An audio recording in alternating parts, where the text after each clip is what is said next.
Good morning, good morning, good morning, and welcome back to another episode on the Coin King channel. I am your host, Down the Crypto TA. I hope everybody can hear me just fine. I'm having a little bit of an issue hearing anything right now myself. So um, please just let me know if you are not able to hear me.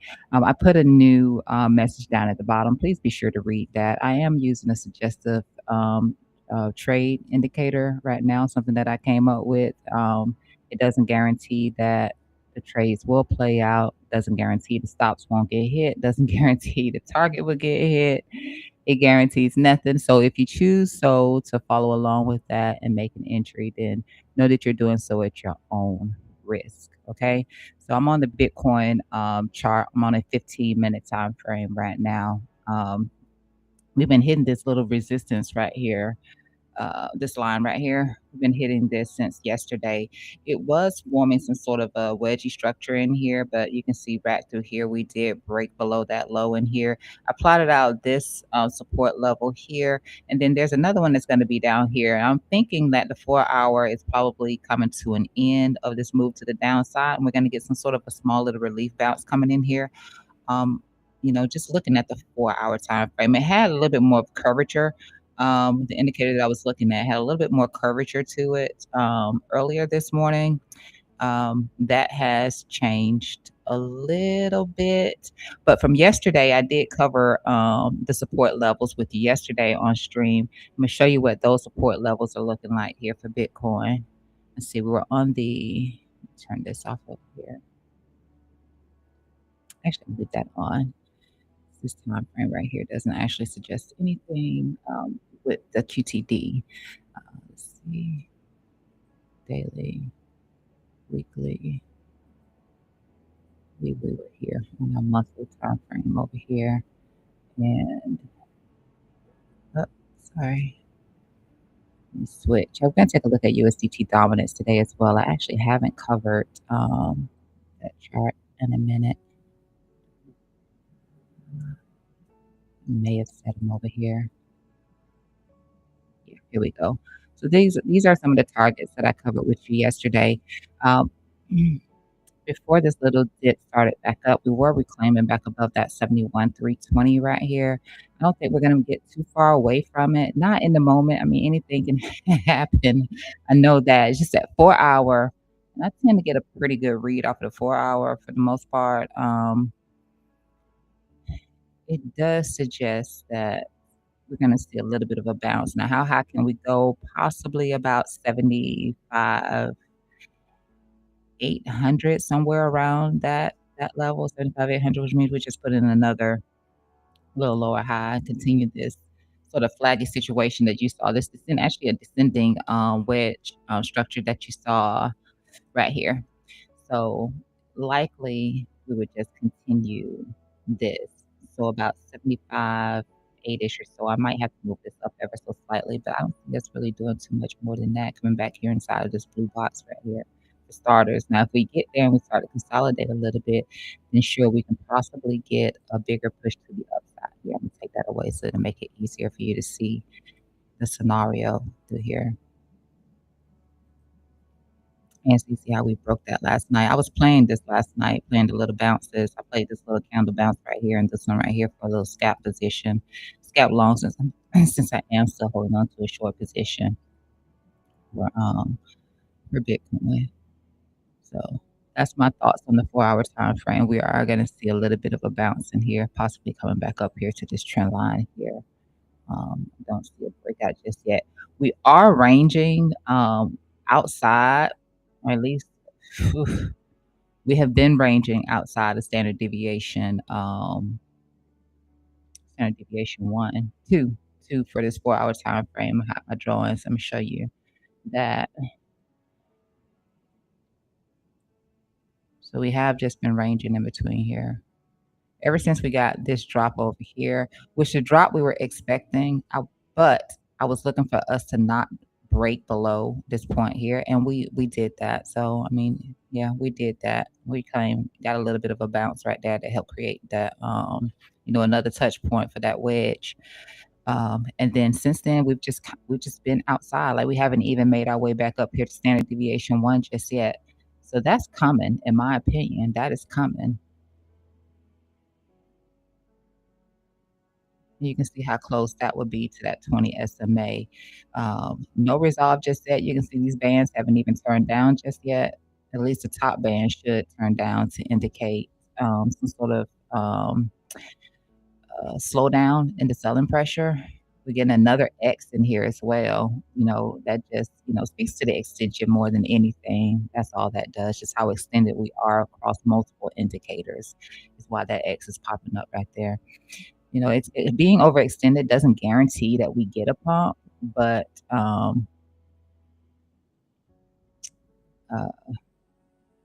usually you do see some sort of resolve.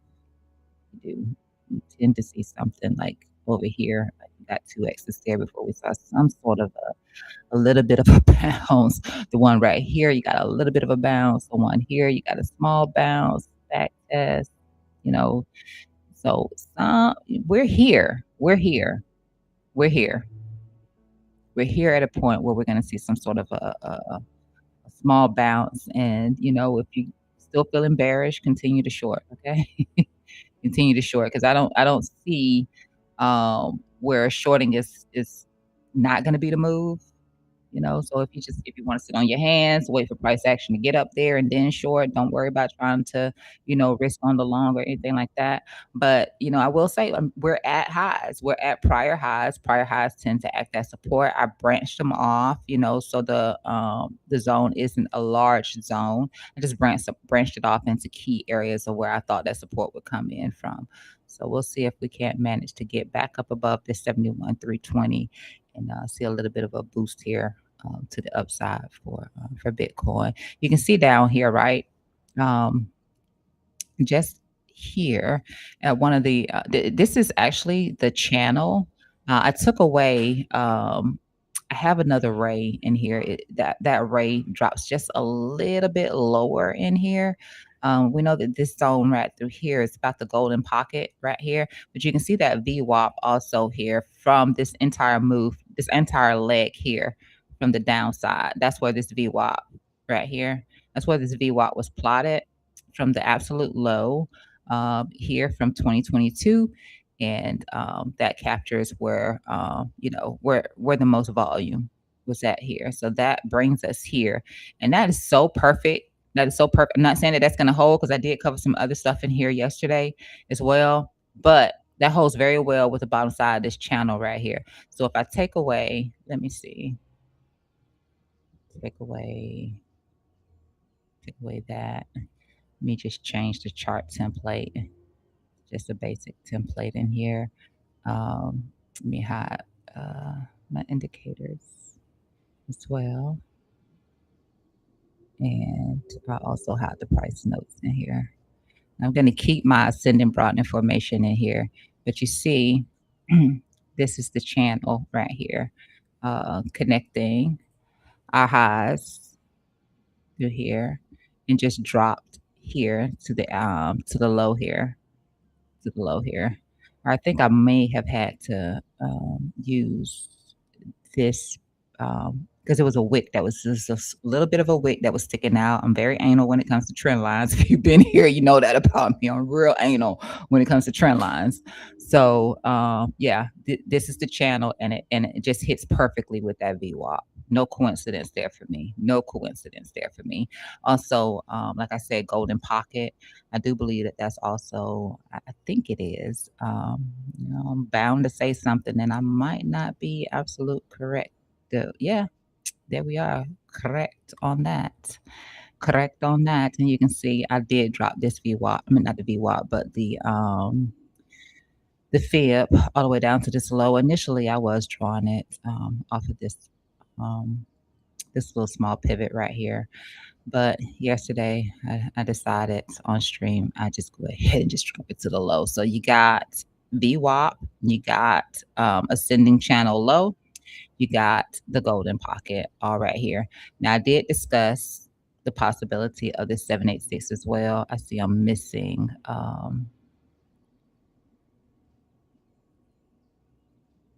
I like to give my 786 a pocket too, so I use the 0.816 for that.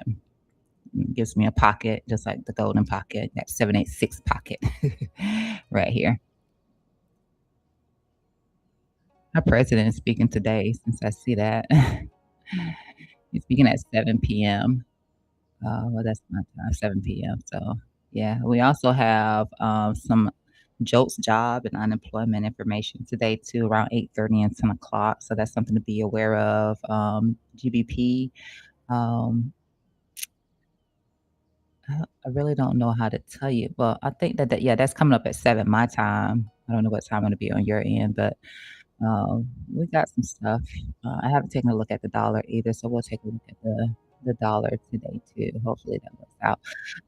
Where I have time to do the dollar. But yeah, that's some stuff for you to bear in mind here. Again, on macro. But right now, we got some buffering in here. We have some cushioning.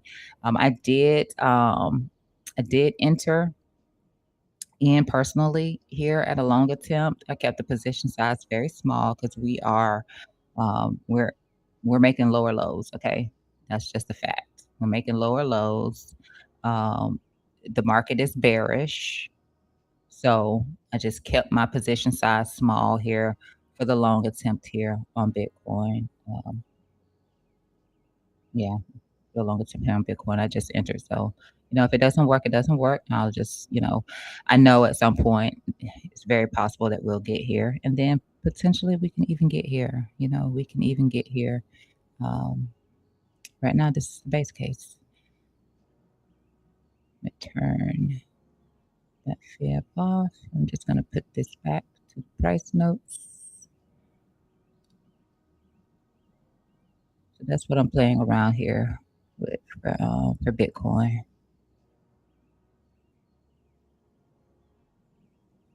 Just key levels. That's all this is, key levels.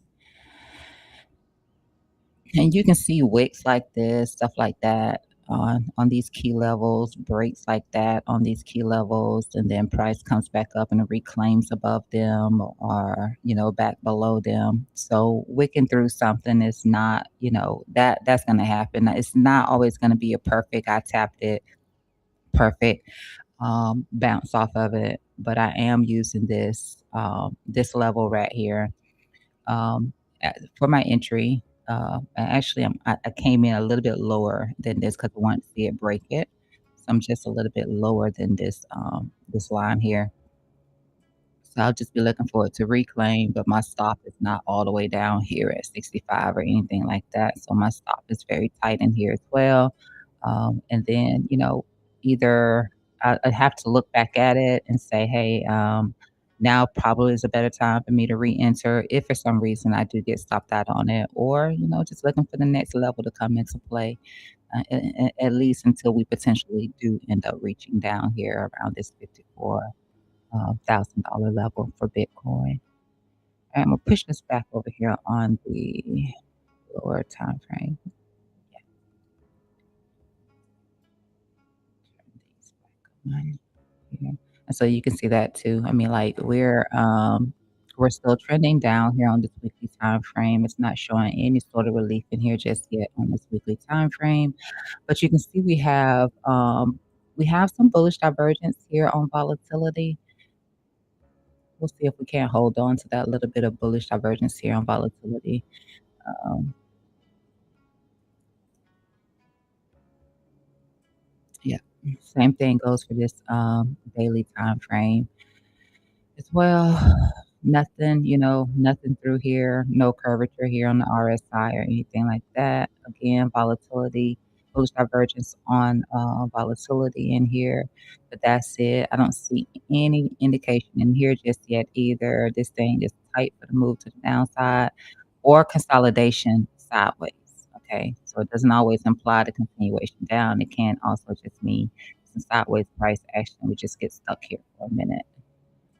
And here on this time frame, you can see right here where we ended up losing this little regression line through here that we were managing to hold. Um, but we broke that yesterday. I was looking at a reclaim of it. This is getting pretty tight in here, like I said. So I am looking for a bit of a relief bounce here on this 4-hour time frame. It's giving me I'm gonna give you a bounce in here. That's what it's giving me. That's what it's giving me. Give you a little bit of a bounce in here. Wait for me. Um, 1 hour, 1 hour has been whipping here and there, but still nothing through here just yet. You can see this breakdown right here from the last time. Let me just add a,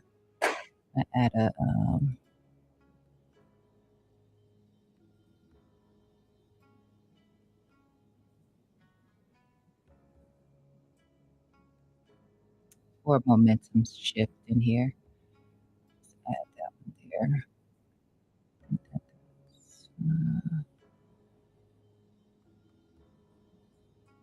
yeah, like that.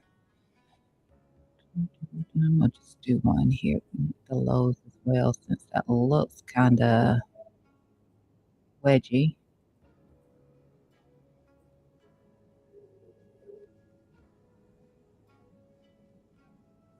Looks quite wedgy. So rock with that. Is that bull divs? Yeah, that's bull divs off of the low here. Let me make sure with this we aren't putting any bear divs on it. Not putting in any bear divs on that. I think we're gonna get a bounce. I think we are. You can see this recent rejection came from the daily low, previous day low. So yesterday's low is where we got that little rejection from right there. Um,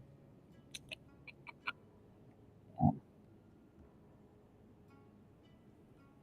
Since this is yeah, I like the structure on this for this 1 hour time frame. It doesn't mean it has to play out, honey. We can just break on break right down below this bottom. I just know I'm longing. I'm longing. I entered a long on it. Now the 15-minute time frame, it has been doing a little better with trying to get a strong push above this 50. We're bouncing above this 50, what you want to see at this point, because 50 is just going to be like maybe a short buy, in my opinion. So if you use RSI, you see it coming up 50 and it's dropping back below 50. It's struggling to reclaim above the mean. So you can see through here all those times that it got up to 50 and plopped. Yeah, that's your reversal point right there. It did a little bit better with getting into 50 right here. So drop 50 from your bullish narrative, and I would focus on a 60. So don't start this. I would focus I would focus on yeah, a reversion above 60 as a strong indication that, the trend is moving forward with getting that bounce to the upside, okay? And again, you just be aware. I got the notice running that this doesn't always guarantee to play out. Okay, doesn't always guarantee to play out. I can assure you of that now. And sometimes it'll throw out too many entries, and um, yeah, I mean, I set it for a distance of 30 bars, but I think I set it for 30 bars. It might be 20 bars to stop throwing out signals. Yeah, it's like every 20 bars, it'll throw something out. Now, like I said, it can fail. Those were all good. That was all good. You can see how it did these 3 here all at one time. Ridiculousness, but they were, I was like, "Huh, this doesn't look like it's that many bars out," but, it will overcast sometimes, like 24 bars out. Um, and you can see that this stop right here got hit because it's only looking at about 5 bars back, and based on what I put in here to tell it to look for, um, the stop can be a little bit too close or something like that, possibly. But you'll see that, sometimes it does. I think I probably blocked it from showing more trades on here as well, just to keep it a little cleaner. Yeah, I blocked it, so you won't be able to see those.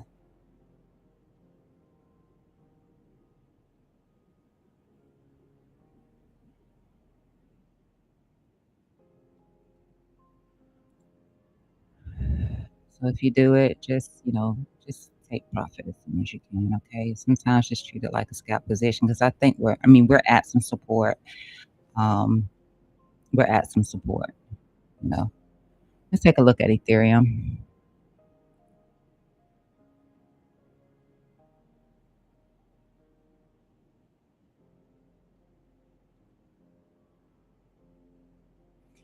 which I can tell you it has been doing a little bit better. Um, Ethereum, will put you on the chart in just a second. I just wanted to, let me see. Oh yeah, we've fallen a little bit in here. Oof.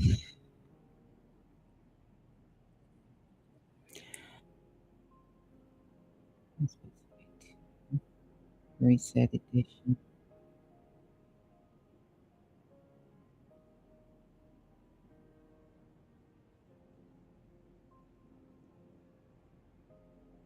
All right, so here's Ethereum right here.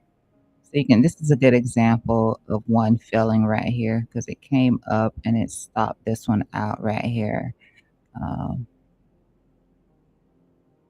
Came up and stopped this one out right there. And again, it fires off way too often for my blood. But I'm still working on this. And once I get it together, I am trying to set up a Discord. And I don't really know how Discord works because I've never used Discord before, but it's all be for free. And anybody that, wants to play around with it. You can be my test dummies. My test dummies. Alright, let me get rid of that. This 15-minute time frame. Yeah. Let's see here. So we're breaking back below the low from yesterday. I think this is a daily. Let's see. Yeah. So we're breaking back below yesterday's low at the moment. Same thing is going to go for Ethereum, not getting above or not managing to maintain above a 50. So you see it chopping around 50. Just know that it's about to go down. That's it. It's about to go down. 60 is going to be your place to be right about now. So no longer 50. Um, I don't have my level set up in here on that time frame. Neither on this one. Okay, so we're still at support in here for Ethereum. So this zone right here, I really like to use the top and the low. So 2066, and then below that, you're looking about 1794. Now I know that we are still chopping around the 786, which is why we're also seeing a little bit of support coming here for Ethereum. Now Ethereum's 4-hour time frame, I don't like it as much as I do Bitcoin. There's a big difference in how Ethereum's 4-hour time frame looks and how Ethereum's looking. So I did take a long position on Ethereum as well. But that long position on Ethereum is something that I'm accumulating into, and I have my levels for which I will buy. I shared this with you yesterday. So I bought some here just under the 786. I will buy some more here at 1521 is where I'll pick up a little bit more in here. So that's going to coincide with the bottom side of this area here, which is a support zone for Ethereum, as you can see. And I've shared this multiple times here, support, support, resistance, resistance, uh, support, resistance. So this is a major zone here for Ethereum. At least it has been since back over here in 2021. It has been a major zone for it. There's a trend regression line coming up through here. Now I set this to the line bias, so that's why you see those wicks down below it. And as far as the wicks are concerned, I'm just leaving all of that up to VWAP here. So that is where I'll be buying again if Ethereum happens to drop down into here on my 2x, very small capital as well, since I am scaling into it. So that way I'll be able to cut it if it doesn't work for me. So buy again here, and then right here at VWAP, and after that, I just have to make a decision to let it go if it looks like it's just going to falter further. But we're still at support, regardless of what the opticals look like with the candle pushing through it. We're still at support.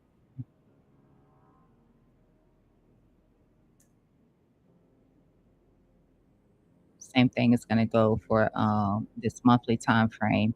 Even though you can see right here, like MACD, um, posture on the delta is negative. It would take some time for a time frame like this right here to show you anything different too, so it won't be a simple, um, overnight, uh, change of, direction on any of these indicators off of this monthly time frame. But this again, still support through here. This is still support. Measured target. Um,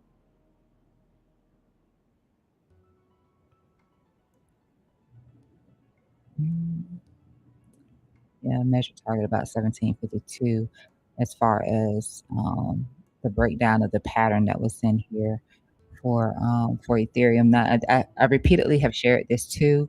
We don't have a breaker structure for Ethereum until Ethereum breaks down below this. I don't know that that's like, a mandatory thing. I just know that when I look to my left at previous price action, that we did have a structure break here. We did have one here as well. And we also had one here. So I don't know. If that's going to be a thing. That's why I said I have to make my decision on cutting this. If for some reason we just continue to break down below VWAP, I don't know if we have to take this liquidity down here. Like if that's going to be a thing, I don't tend to get that vibe when I'm looking at the indicator that I typically use for this. But this could be something different. We might be about to find out that crypto is dead. Never know.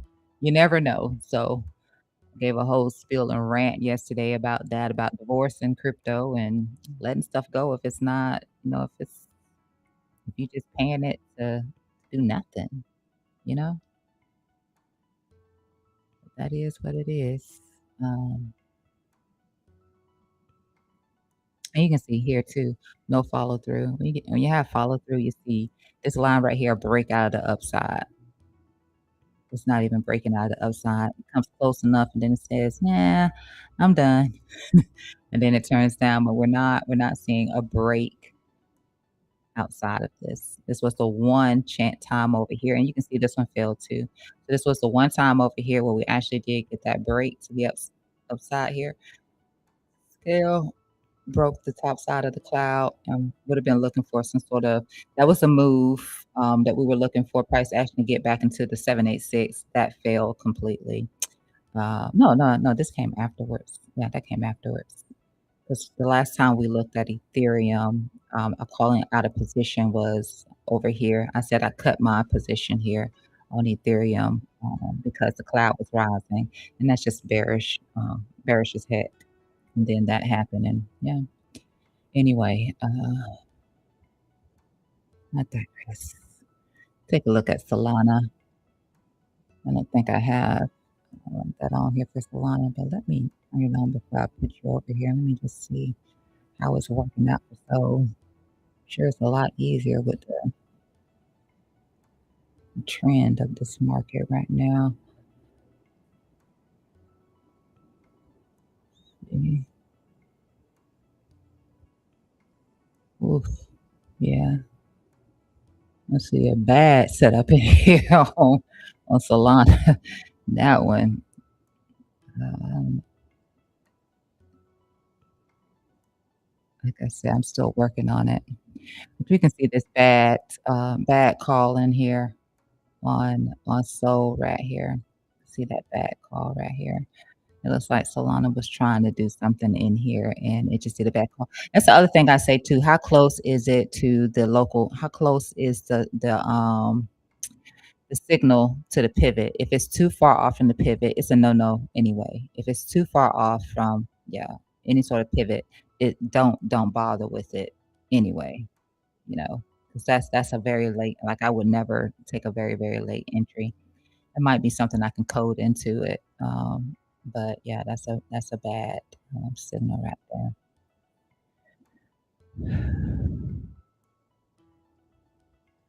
But that's the 15. take a look over here. See what we got breaking down below yesterday's low, failure above 50, and here, I don't know why this one is up here. That's interesting though.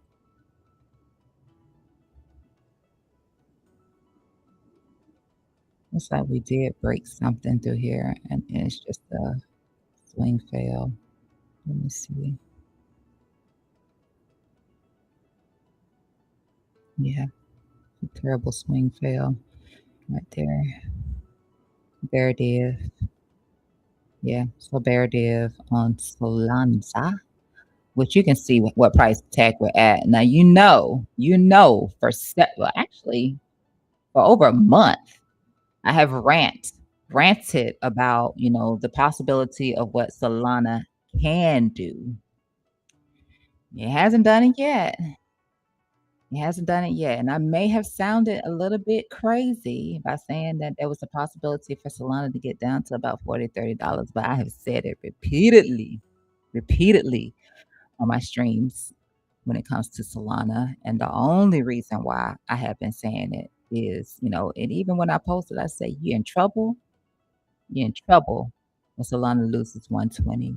We're going to have some trouble because we can fall. Now, right now, yesterday, we did see a little bit of a reaction. I think that's why I threw off that long too at this VWAP. I covered this VWAP here yesterday. The measured move from the rising channel formation in here. Also, usually you want to have more than one touch to the upside, but it just made sense for me to do it like that. That measured move was met down here to VWAP. In fact, hey, it's almost coming into it right now. So I added this line in here as well. So you have VWAP that's here, and then you have this level of prior support across here. So you can see how this acted as support here. We got a wick test back down into it right here, and that held there. So I'm trying to put some hopium in here for Solana around this VWAP and around this 78, 73. And then right down through here, you have another level of confluence drawn straight into this 78, 73 right here. So you can see here's where this trend line gets started at here.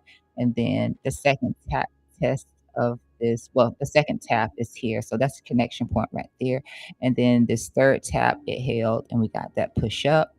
So here we are. Now they can take liquidity over trend lines. Yes, because somebody saw this and every time they set their stop loss a little bit lower below this trend line. So you can have liquidity below here. Market makers break this trend line ever so slightly, and then it leaves a wick behind, but you never see a closure below it. That could be a thing too. So no fear on Solana if it does get down into here. But that's what I'm watching in here for Sol. And again, if we lose that, then we just stick with the original thesis, which is the possibility of price coming down here towards the $40 to $30 range, which is where we have this trend regression line here. So this momentum line is here, and then you can see over here that this is where we come back into support for Solana. Once this part over here is gone, there's nothing through here but space and opportunity for price action to just make its way down through here. There's nothing really over here. And this all lines up with this area, which is why I keep saying somewhere around $40 to $30 could be where Solana ends up targeting at. Now, I did share also here on the daily time frame, which I've covered quite a bit here as well. Turn that off and this on. Now we did not get a bounce here off of this ray right here. We did not get a bounce off of it, but you can see how every other time we did. So what I like to think about things like this, if we're breaking through something, then we come back and we treat it like resistance. So let's just say Solana continues to fall lower, and we were just looking at about 68, blah, blah, blah. If it comes back up, it can treat it as resistance unless it does something like this, how over here, it did a reclaim above this line over here. So it reclaimed above this line, but then when it got to this ray here, that was a rejection here. But every time up until now, we have, I mean, every time up until now, You know, we saw it hold that support, so maybe it doesn't get too far in here with the support level that we're at and just pops back up above it just like it did right there. So you can see how every time we came down to 1, we did hold it as support, for a short period of time. You know, I don't know how this one managed to reclaim, but it did, in there. So, yeah, that's what we have here for Solana. It's not looking too great. I also share it with you, and I'm just gonna repeat myself every time, I guess, that I had unstaked half of my Solana. I had unstaked half of my Solana because of my fear that price could get down to about 40 to 30. As I was talking about it, you know, I was transparent about the fact that I sold half of my Solana sitting in cash because I don't wanna round trip my bag on Solana all the way back down, okay? I just don't wanna do it. The rest of it is still sitting in there, so it can go to crap. I know, but I think Solana is one of those that's gonna be around for a little bit longer. But all of them will not still be around. I think Solana, will definitely still be around, a little bit here. All right, Biddy. Oh, I see Bitcoin. I don't really have any structure, below here, so I just have to stick with these horizontals in here. It's really a tough place to be, especially when we're seeing no relief on that 4 hour from that Bollinger. We're just staying outside of that standard deviation too. If you want to know how I find my support levels, is I look for extensions on the Bollinger. Um, when it comes to well, actually not on the higher time frame, I didn't, but for this lower time frame, since I'm working off of a 4 hour, that's what I'm using here to find support levels is an extension off of the Bollinger. That's giving me these levels right here. The higher time frame is just simply, you know, prior highs and lows, and that's it. But this is just based off of extensions in here. So we're pretty extended through here. And you know what I always say to you, outside of 3, well, if you're up, if price action is pumping up high, then outside of 3, you know, short is the place to be. If you're outside of 3 to the low, long is the way to go. Okay, so that's how I do that. So I'm using a 4 hour here. In this case, it's so extended, right? It's so extended that the idea here is, I mean, it's the same. It's 4 hour. This is outside of 3. Outside of 3, long is the place to be. And if it's at the upside, which would have been up here somewhere, you know, short is the way to go. Um, outside of 3, I want to get long.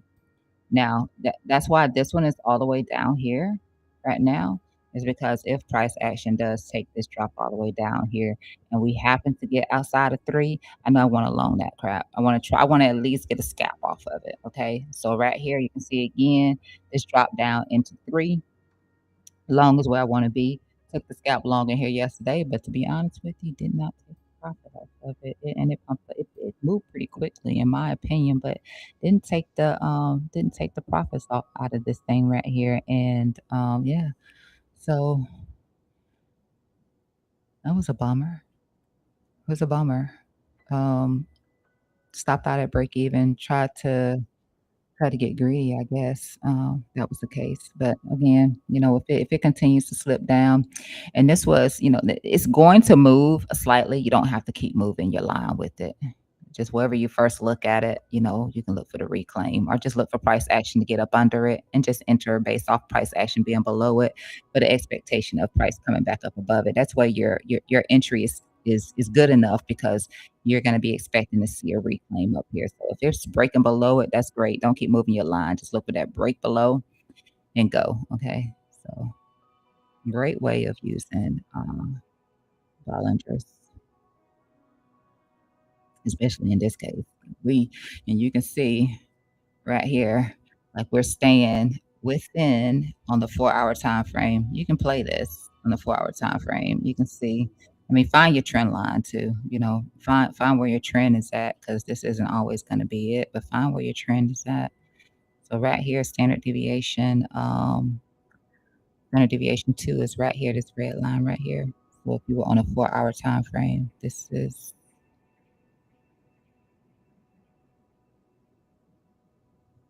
this red line down through here.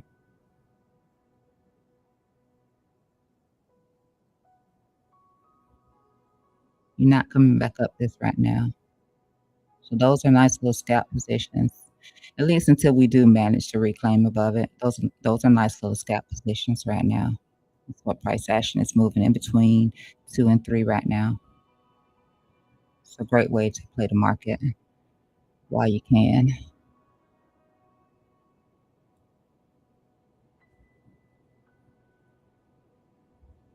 All right, let's take a look at gold and silver because I did post up on those. Actually, I just did it this morning before coming on stream. But let's see. And I don't have anything on over here on gold or silver. Basically, I know on Tuesday I covered with you that gold had this rising wedge formation in here.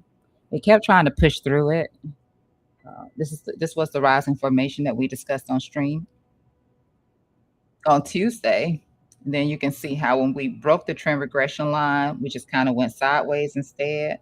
And then we came back up for the back test. And then you can see it in real time here on price action. So I just extended this up to kind of, because sometimes, you can break something and then it'll swing back up on you. And that was the case for this rising wedge that we were looking at on Tuesday on stream. I said, hey, watch out that rising wedge here on gold. And now we're just, consolidating down and sideways. Structure doesn't look bad on this right here. Not on this portion right here. Structure looks pretty decent. We are trying to hold, as you can see, like we initially broke this momentum line through here. We got a first attempted bounce off of it right here, and then we broke down and we came to our next one, which is here along with this horizontal area right here, support. And so once we came back above, you can see how we're trying to hold it right now. But if we do lose it, maybe we'll start looking like silver's looking and be back down here. This bounce also came from what was it, the 200 and 400?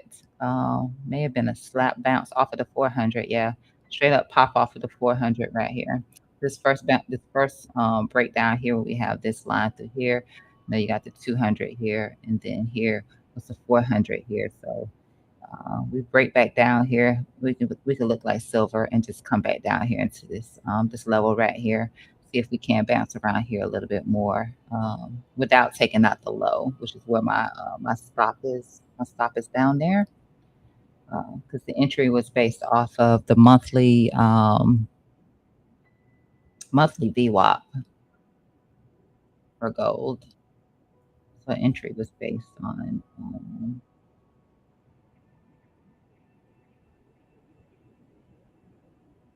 entry was based off of this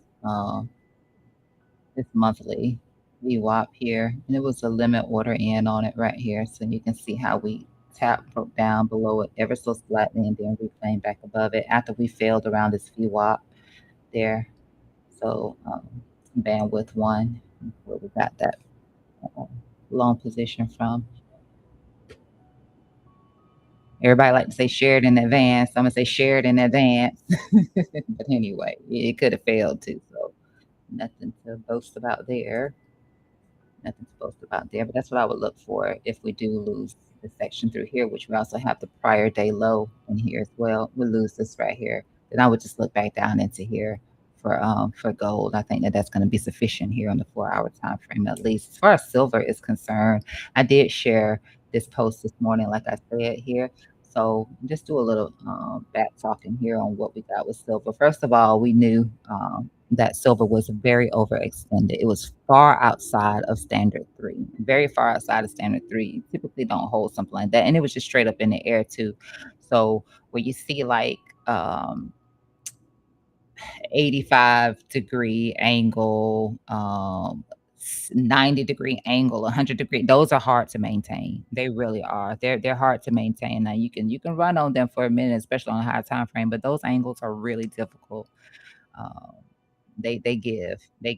And then we had this little um channel formation here at the top side as well, bearish channel formation here. And when we broke the low of this channel formation, we also ended up breaking the 50 here, which is something that we had not done here throughout this move in here for silver. We had not broken that 50. So the breaks happened all at the same time. We had this big squeeze in here on silver as well. That's something that I covered, like what I thought like really matched up very well with silver and the breakdowns is when um, we get extended. We have this bear div in here, huge bear div in here leading us all. That's how you know momentum's fading out, getting closer and closer to this 50. And then it breaks that 50. It's go time. That pattern, that squeeze, all of that just. And I closed out that silver right before we got that drop. I closed it out right before we got the drop. And then you can see here on this move down, we ended up creating this wedge. The same thing we did on gold. We created this wedge structure or bear flag, but gold has not done this just yet. We're still holding the low over here. That's important to understand that we're still holding this low here from Monday. Still holding that. But nonetheless, this measured move taken from the high to the low here will put silver back down here around 30 something bucks. So mid $30 range is where silver could end up going to. That's only if this potential bear flag plays out. That's only if that happens. Okay. Understand that we're still holding the low from Monday. So that's only it's a probability. It's a probability that silver could be back at 35. The other thing that I highlighted in here, um, I'm gonna come back to these support levels. I'm gonna come back to this, but if you're on a weekly time frame, actually, let me just go to this daily first. All right, so the rate that you didn't see, and I blocked it to just show here. This is where we made an attempt to get back above it. So if you're looking at it from the 4 hour time frame, it would have looked like we did reclaim above it. I don't have it in here, but just this top side of this wedgie structure in here is where we were trying to get back above it. And so you can see the wicks right there. We were trying to get back above it, but we had zero success. You can see right here, it's an actual rejection. You drop to a line bias. It just absolutely rejected from that trend line that we were holding, that momentum line that we were looking for the initial support to come off of too. So we were looking for that to hold that support. But yeah, once we got below it, we tried to reclaim above it. We had a hard time reclaiming above it. And what happens when you get trapped between support and resistance is a pattern creates. That's how patterns are formed. Price action is trapped between support and resistance, and that creates a pattern. That's why some patterns or all patterns, to be honest with you, they can fail if you consider them to be bullish. Sometimes they can fail, and then you get a break to the downside. The idea is that most of the time they may break in a certain direction, but it's a battle between bulls and bears, so you really don't know which side that pattern is going to break from. Just like with a Bollinger Band, like they'll tell you that you don't know what side it's going to break from. I've had great success with about 80% of the time calling the direction on a breakout for a Bollinger Band, and that's just by simply using the percent Bollinger to make that determination. And also just using the Bollinger Band itself, like you can tell, like you can get an idea, and you can be more right than wrong. Like 80% is a high percentage, a high percentile to be correct about what direction, but they'll tell you that you cannot say what direction. But anyway, um, trap between support and resistance. So this support level here and this resistance here created that rising wedge, and we ended up getting the break to the downside, which is what you typically look for with the rising wedge pattern, is that it's going to break down, but still holding the low over here. Now, here we'll have this little area in here. So this can be looked at as a place for support. We have the momentum line through here. So maybe price breaks down to here. Maybe it breaks down into this zone. It can hold here, but if it breaks down into this zone, you want to be looking for confirmation of continuation would be if it can close back above it. If it can close back above it and start to treat it as support, then okay, that level is going to be good. But outside of that, you really don't have anything in here really until here. Like I can draw all the momentum lines through here that I want to draw through here, but you really don't have any support until you get here on silver. And the reason why is because we were just so straight up. We're just so straight up. So this is the level that I was just talking about right here, which is around the mid 50s. If, if silver loses this level right here. But we were just so straight up that we really didn't create anything. And so that measured move that says, hey, mid 30s, that's what all the support is. That's where that's where these prior highs are at. That's what the support is. Now this one you can drag out like this. You can probably even drop this down a little bit more into here, to the top side of this peak over here. But since that measured move is coming down through here, and you got the bulk of your support through here, like you can see that peak, that pivot there, this pivot here, this pivot here, you got this right here, like you got more support through here. So you don't really have that magnitude of support if you were to consider that higher peak right there. You don't really have it. I mean, you can still consider it, but you don't really have that major support. So that's where the measure movement, came to as well. So, and that's just based on the swing from this push here to the upside, just straight in the air, just straight up in the air. I don't think I had anything else in here.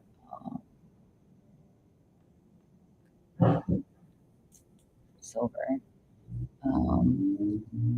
Let's take a look here at.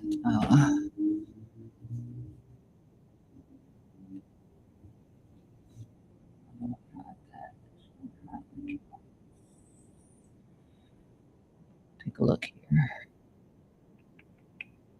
Actually, let me check that out right there. Okay, so we're inside the cloud right now. Yeah, 50 is gonna really hurt. And I see this kind of sloping up now, so it might be getting ready to rise and then do a cloud cover on this. It's gonna be super bearish if that happens. Let's take a look at this right here. Yeah. And so you can already tell. I think that this was like outside of a standard four, something like that. It was really bad. It was really, really, really bad. Like that's just not sustainable. And we covered how, every time when we got this one, we're outside of three. When we got this one, we're outside of three. And I think this right here was like outside of four or something like that. But let's see. Yeah, so we're outside of three right here. So outside of three, like I said, you get outside of three, short is the place to be. Outside of three, you be looking for that thing. But yeah, like that extension right there. Let me see if we ever did four. No, we didn't do four. Okay, so that was what token was that we did for? It might have been on a different time frame or something like that. But yeah, we tend to see a mean reversion. Eventually you see a mean reversion. This time it's not holding. Every other time that was our zone right there. Come down to two, bounce, come down to two, bounce, come down to two. Yeah, not gonna bounce this time, huh? So yeah, we tend to do a mean reversion. Most of the time, I will take that 20 out and start to look in here. You can see where that puts you around 40 something bucks, and this down here will start to rise, and that's around 30 something bucks down here. You tend to see a mean revert. And that means that this thing it has an open mouth, like just wide open. Yeah, it can. Not do that, but let's move away from that. Let's take a look at our EMAs in here. Alright, so holding that 10, pretty strong right now, holding that 10, the body is, so that's decent. Holding that 10.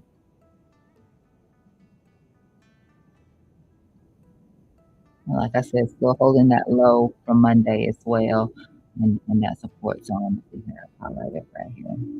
Off of these lows right here. Not a lot of support though. Just not a lot of support there.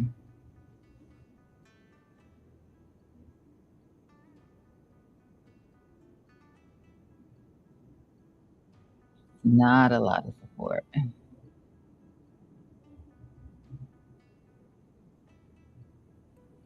For silver, let's take a look at over here. Which I said copper is performing way better.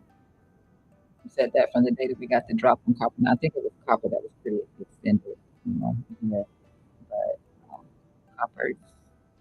I don't like this nasty little wick over here, but that nasty little wick doesn't have to mean anything. We do have like 2 dojis. I don't know, maybe they wanna demolish copper too.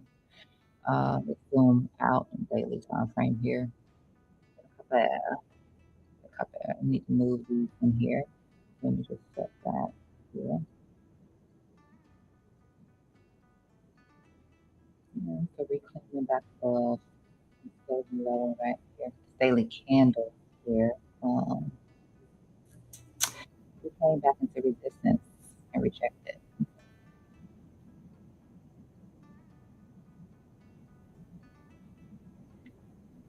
Copper,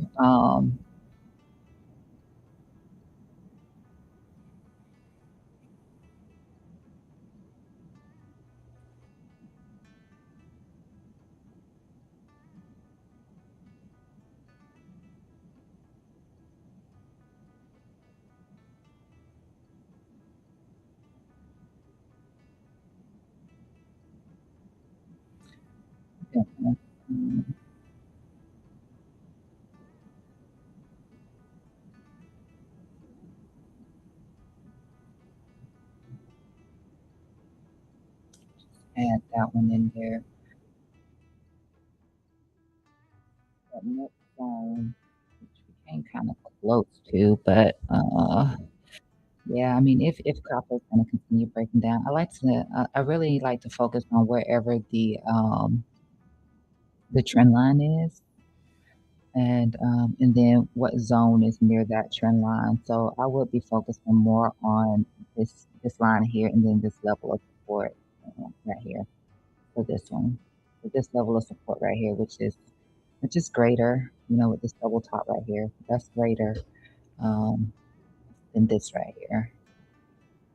I don't think you really have much in here. That's just really fishing for an area where price could likely hold that through there. And then down through here, if they do want to get into some liquidity, I will also look at this level right here. Let's see what moving averages look like in comparison to those trend lines. Okay, so that makes sense to me here.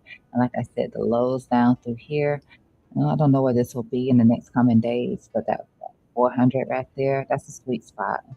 That's a sweet spot. So what I'm going to do is go ahead and mark that out. And you can see how with this one right here, we do have the 120 coming through here.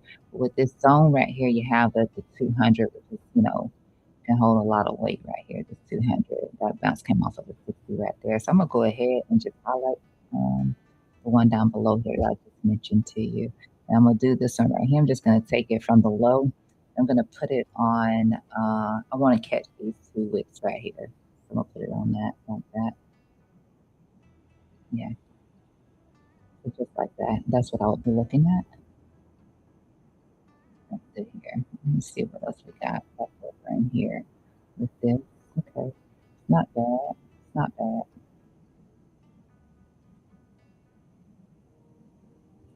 So yeah, I like that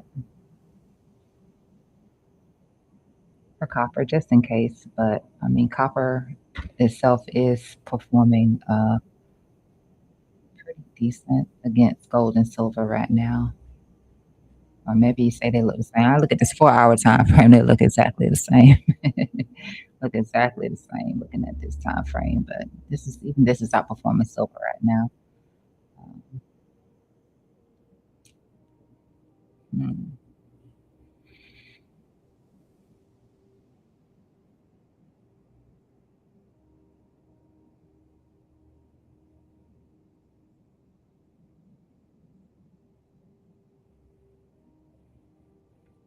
This looks like it had a rising wedge too, but it actually broke to the upside on it. It doesn't look the cleanest. Let's drop down to a 1-hour time frame. Let me just kind of see. Yeah, it doesn't. I mean, it's old now. It's in hindsight. It's right there.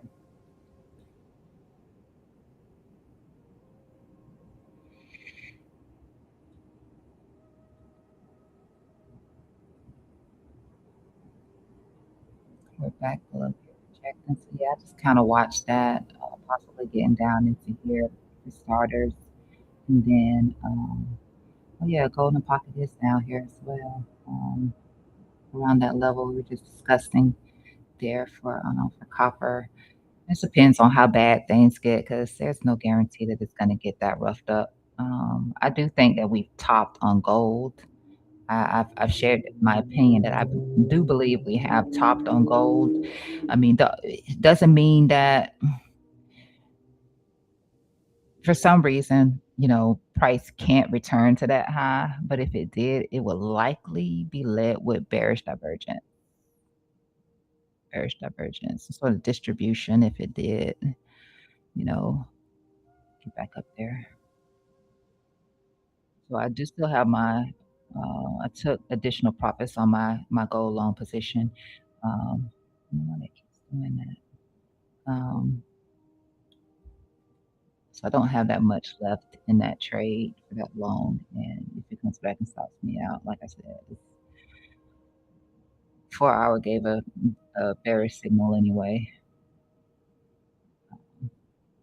If it does, then it does.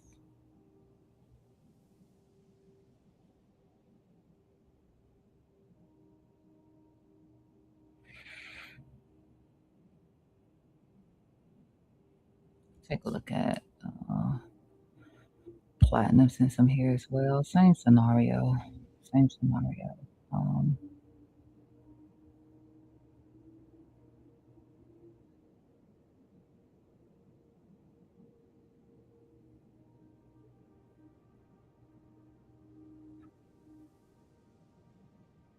Might actually buy some platinum back down here. Oh, never mind. The screen is far from my eyes a little bit. I was thinking, okay, yeah, no, I won't be buying any. I will not be buying any. I've been rolling over in the stock market a little bit too. So I do want to take a look at the S&P with you. I want to look at Apple though as well. I'm gonna put us back over here on the Bitcoin chart for starters, and then I'm gonna just kind of get my bearings together here for that Apple. So we're still over here right now. Let me turn this off. Like that. Uh, I do want to see that.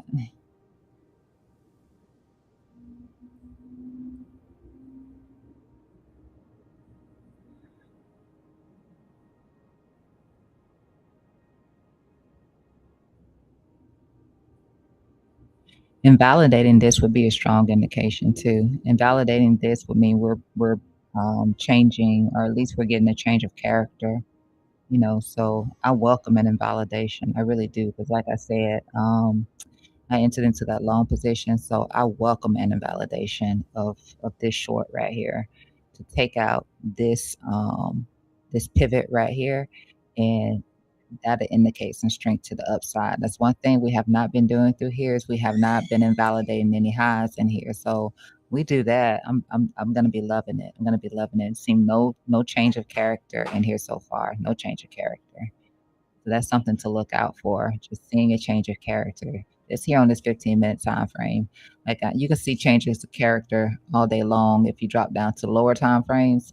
But I like to work with the 15-minute time frame. I like to work with that because we haven't seen that. We haven't gotten that, and that's a big part of our direction. We got it here, and then we got this move right here to the upside. So we did get it right here, and that validated that we got a stronger push to the upside on that 4 hour. So I'm looking for that here.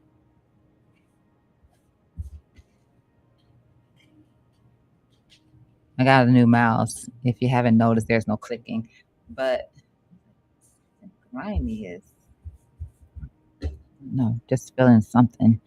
Need a trackpad or mouse pad. Same thing, however you like that. Yeah. Anyway, so weird. Um, I said Apple, right? Because let me go over here. Let me see. I did a whole bunch of posting the other day. We covered a whole lot of stocks, you know, and I posted up on a whole lot of stuff in here too. I posted up on Novo. I had some weirdo. Actually, not he wasn't a weirdo. He was, yeah, Yeah. As soon as I did the post, it's like, "That's common, you genius." And it's like, everybody doesn't know that. And anyway, I didn't even say anything about whether or not it was common, but I knew that Novo was getting ready to fall off a cliff, which to me, it hasn't been, that big of a deep retracement, but, it was already, the reports were already stating that the earnings was gonna be crappy and that they were expecting, for their numbers to slip for a bit of time, for a bit of time, and so, I mean, companies still have to request the halt. They still have to request it. So they halted the trading just to keep um, people from rug pulling, rug pulling the company. 'Cause everybody would have been taking that short on Novo.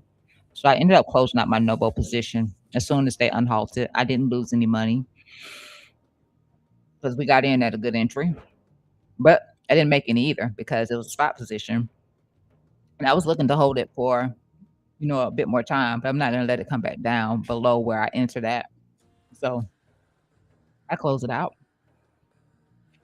and sure enough, it fell below my entry. I set stop losses on all my spots, with the exception of Circle. I hate that I didn't set it on Circle. Circle will forever haunt me. I've never lost that kind of money or been down that kind of money in the stock market. But I set zero stops on Circle, and yeah, my account has bled out for it. Absolutely bled out for it.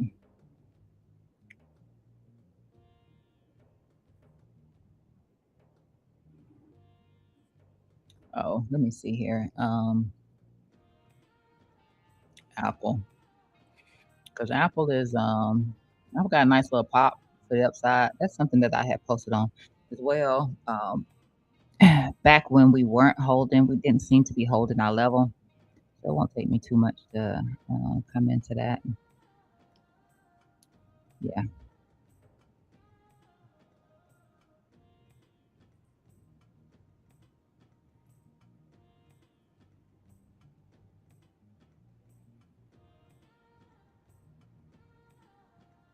So back here on Apple, let me just January 21st is when I posted this up on Apple because there were two levels in here of interest right here.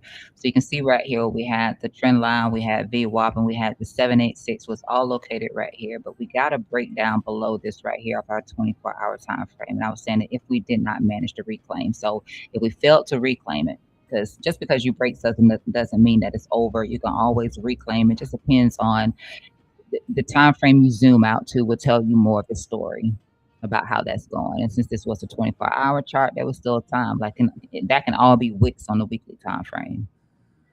It's a body closure on the daily, but a wick on the weekly time frame, right? So if we didn't reclaim it, then I would start to look down here towards this next level right here. So we didn't make it here. We actually paused right there and we got the reclaim back above.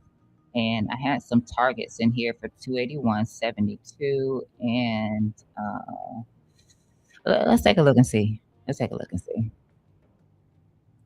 I like to, and I did just update, but you can see that 281.72 was a thing. So let's take a look at that. So this was where we reclaimed. Now this is a little different. Where this golden pocket is sitting at, I had to drop this down a little bit lower. But this is our VWAP. After we got that break to the downside there on Apple, and you can see how that candle right there, that particular one at the day that I was posting on, it was red, and then you can see it flipped back to green. So right after I posted on that, they just flipped back to green, and we started to get this push here to the upside there. Um, let's see, right here. Now, did I move these 280, 172? I don't know why I would have. Hold on. No, that might just be the wrong ones. Let me see. Let me see. I don't know why I have. Why I have multiple in here? Like, why do I have multiples?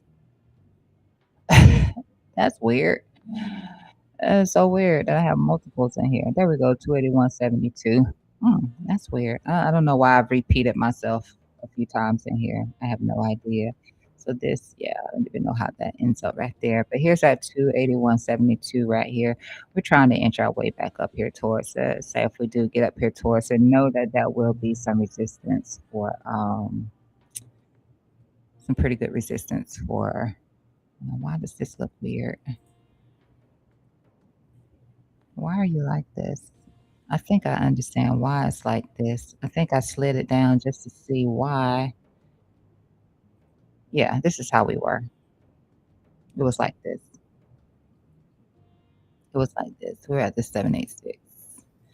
Um, no, no, no, no. Hell no. The heck?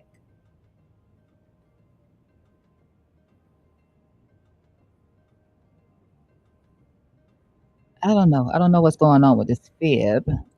I'm just gonna delete this fib. I don't know what's going on with that fib. But anyway, you're coming up in here to this 281.72. That can be some resistance in here. It can swoop above it, and then you'd be looking for a rejection back below it. Okay, and just letting you know that because you do start to get extended here. That was what monthly time frame. Yeah. On a monthly, you would start to get extended in here. Now, I would love it if it gets up here above here, and then it just looks like it's just gonna. I mean, like if it gets above it and it maintains that, then it's a strong push to the upside. Okay. Strong push to the upside. But if it gets above it and you see it do one of these numbers right here, it's not. That means that's it. It's not. Okay. Be a double top. You will be coming into that at 281.72. I'm not going to repost up on this. I'm just sharing it here with you right now.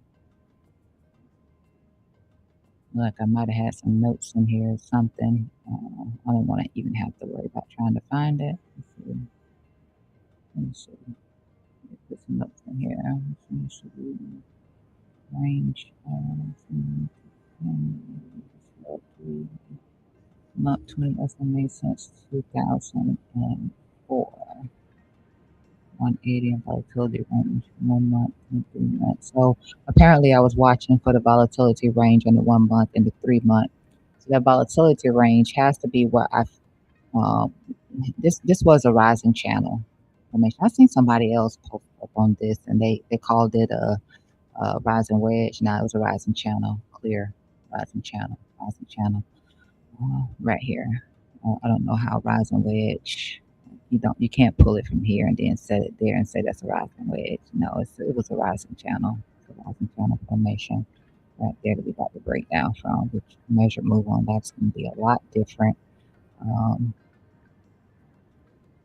and then the 1 month and 3 month volatility range is what you really want to be paying attention to. I suppose that still has some weight right there for that. It's 290, 220.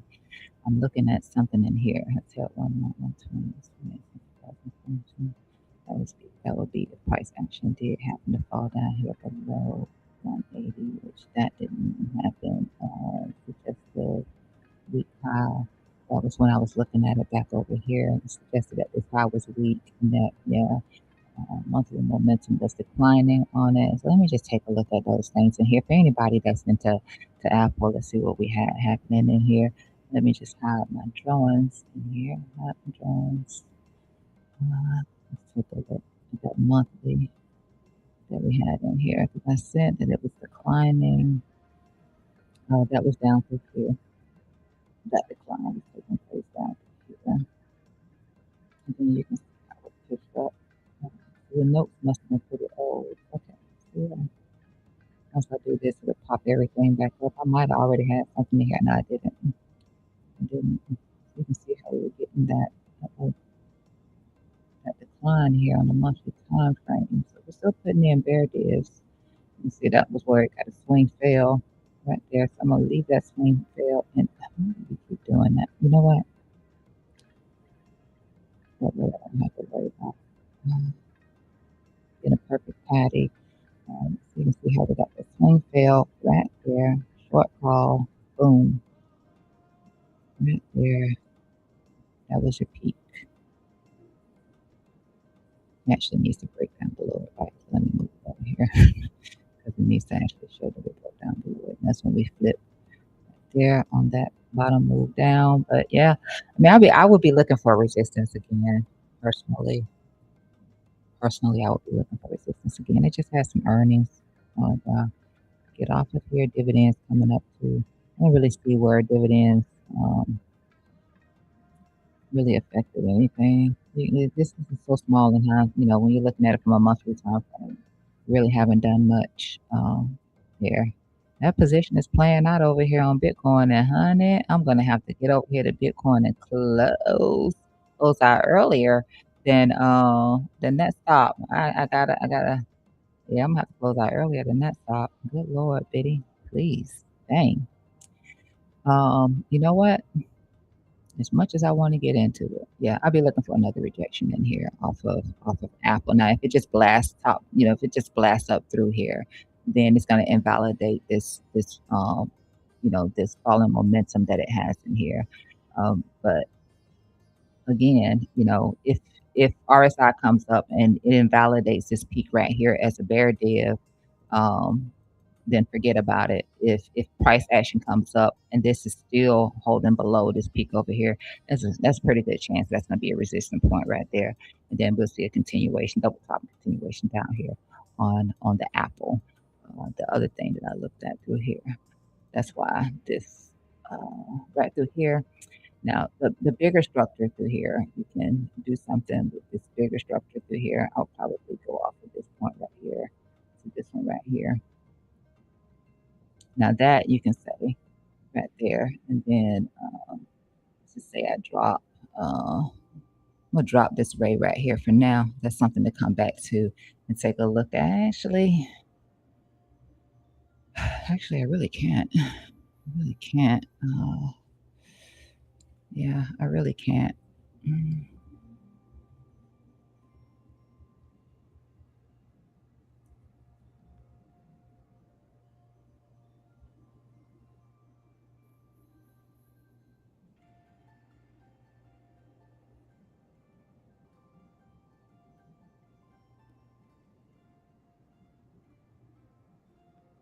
Let me just see what happened in here like that. Nah, I'm just gonna leave that like so, like that. Yeah, I will look. Yeah, consider that. Consider that on Apple if you do see the blast through here, but you'll see that bear deal playing out in there. And I mentioned momentum. So let me just take that away for a second. So yeah,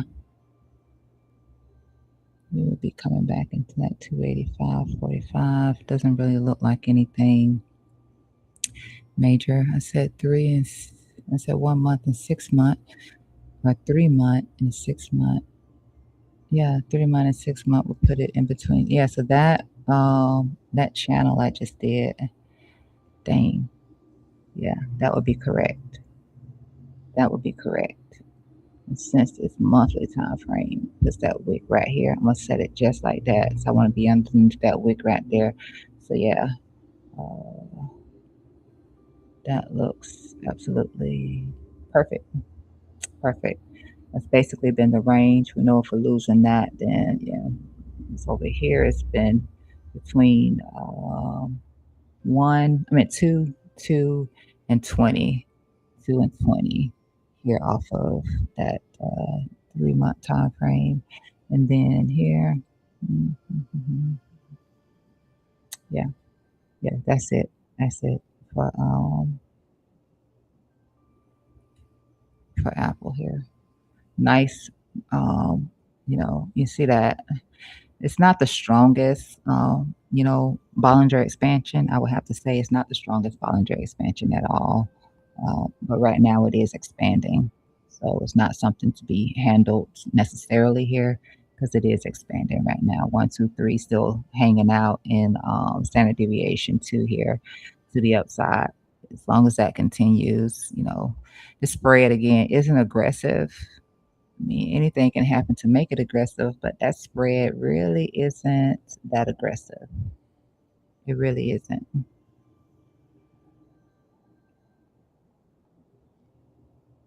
Inverse head and shoulder. Beautiful, beautiful, beautiful. It'd be hard to really take a measured move off of this unless let's see. Let's drop that 1 wick over there. Should we just close that out?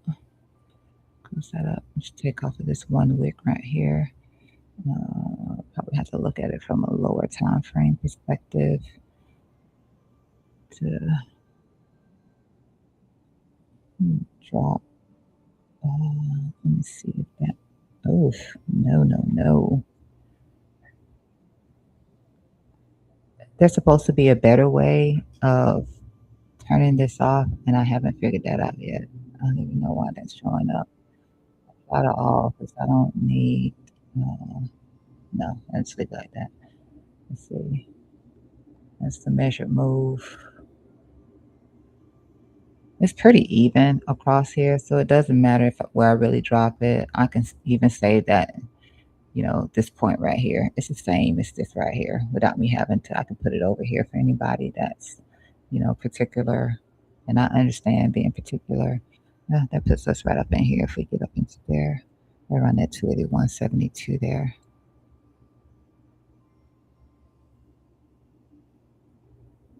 All right, I'm gonna come back to this because Bitcoin is not playing nice with me. Uh, by the time by the time I take enough long attempts, whatever I'm making off my short is gonna be zero. Now I've already taken the rest of what I have off of this short. Probably ain't gonna be nothing. Uh, dang.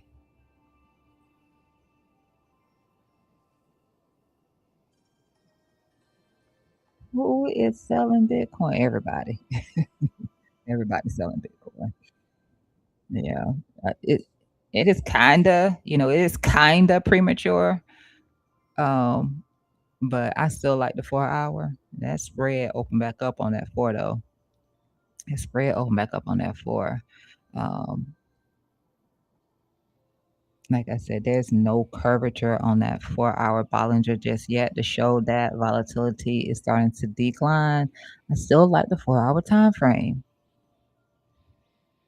I like you 4 hour, but can you stop falling? Oh boy.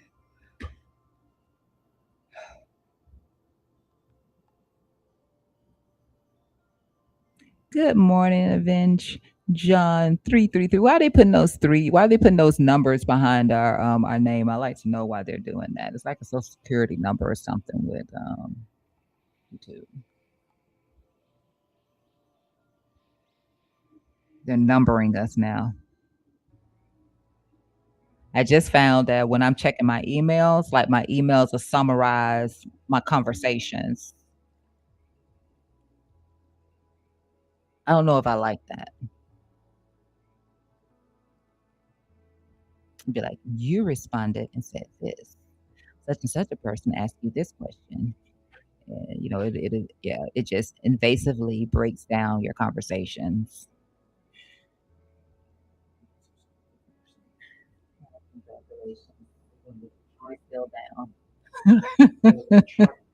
Congratulations, you're still broke. Um, no, I'm not doing Luxo, sir. I'm not doing Luxo. Not at all. Save me, Biddy. Save me. Let me take a look back over here at let me see what we got in here.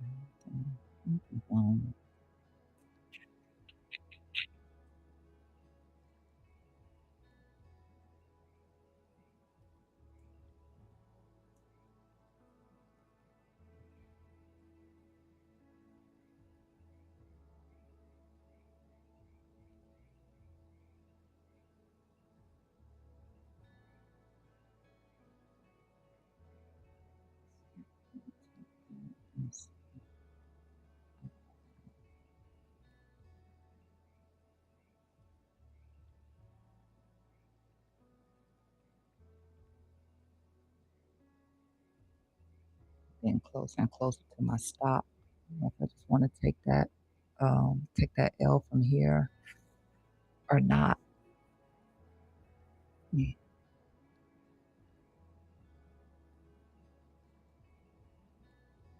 I should have for a $1,000 move. Typically, I holler about $500 move against me, but for I should have set it up a little bit. But since I kept the size like small, I gave myself a little bit more space for this move down. But usually, about a $500 move on Bitcoin is about all I'm willing to accept.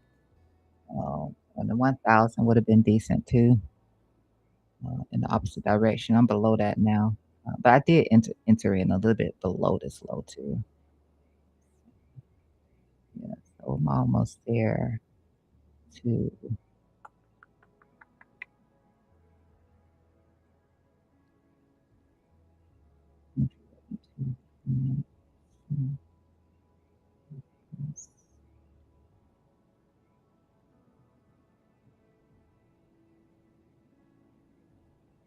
I'm still below where I need it to be.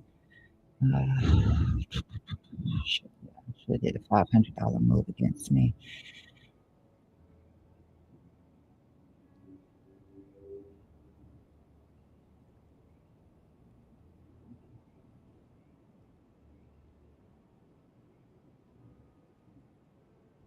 See, my average entry was 71,265. So if I didn't do the 500, I should have at least done the 70,265, and we're at 69.6 something right now. So I allowed for it.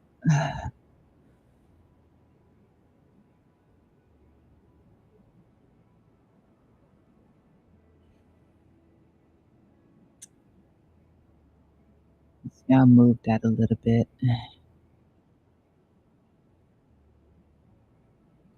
I might not have time to move it and take that L.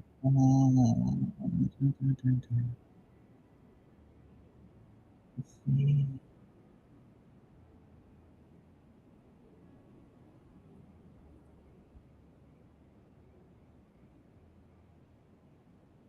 Yeah. Okay. So I set it in here. Let's see.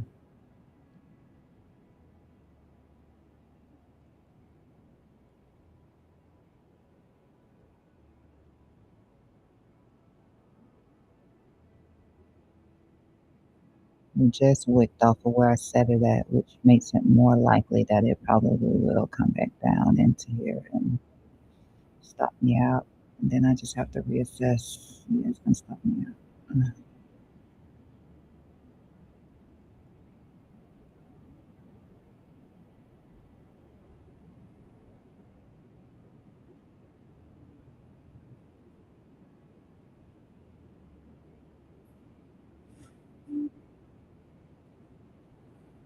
All right, and then to I'll come back to where we are with that. Might just need to. It's still holding. Okay, still got me in there. Come back. Nice recovery. A little bit of a nice recovery there right now.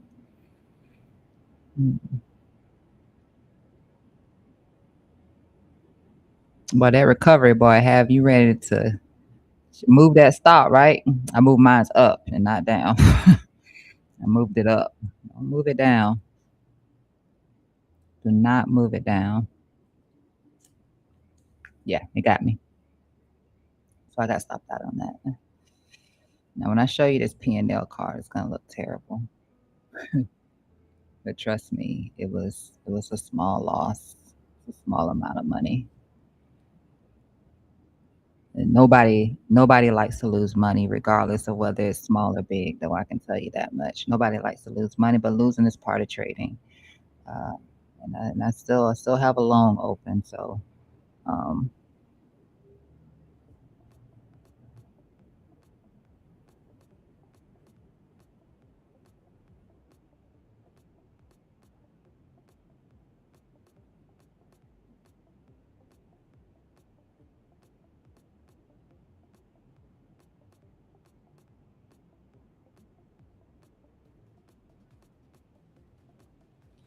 Don't flip green. Just don't, because I'm not in the mood. But yeah, this is gonna look terrible. But I kept it small, so don't feel bad for me. Do not feel bad for me. I still should have kept that at a $500 move against me though. I should have. I didn't. So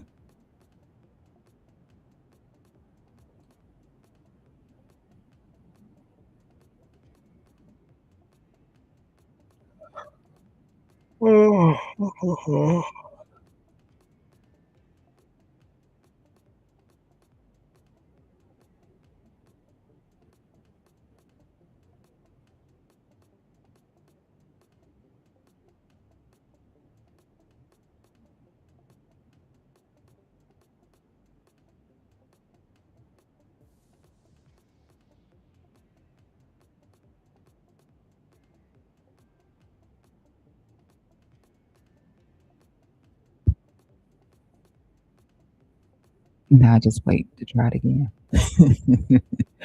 Gotta wait and try it again. We're around support. I want a long support. I don't want to short it. So that's the thing for me. So we're about an hour into from getting that news data here as well. So and go ahead and take a look at USDT dominance. I know that USDT dominance is at some resistance in here as well. So let's take a look at that.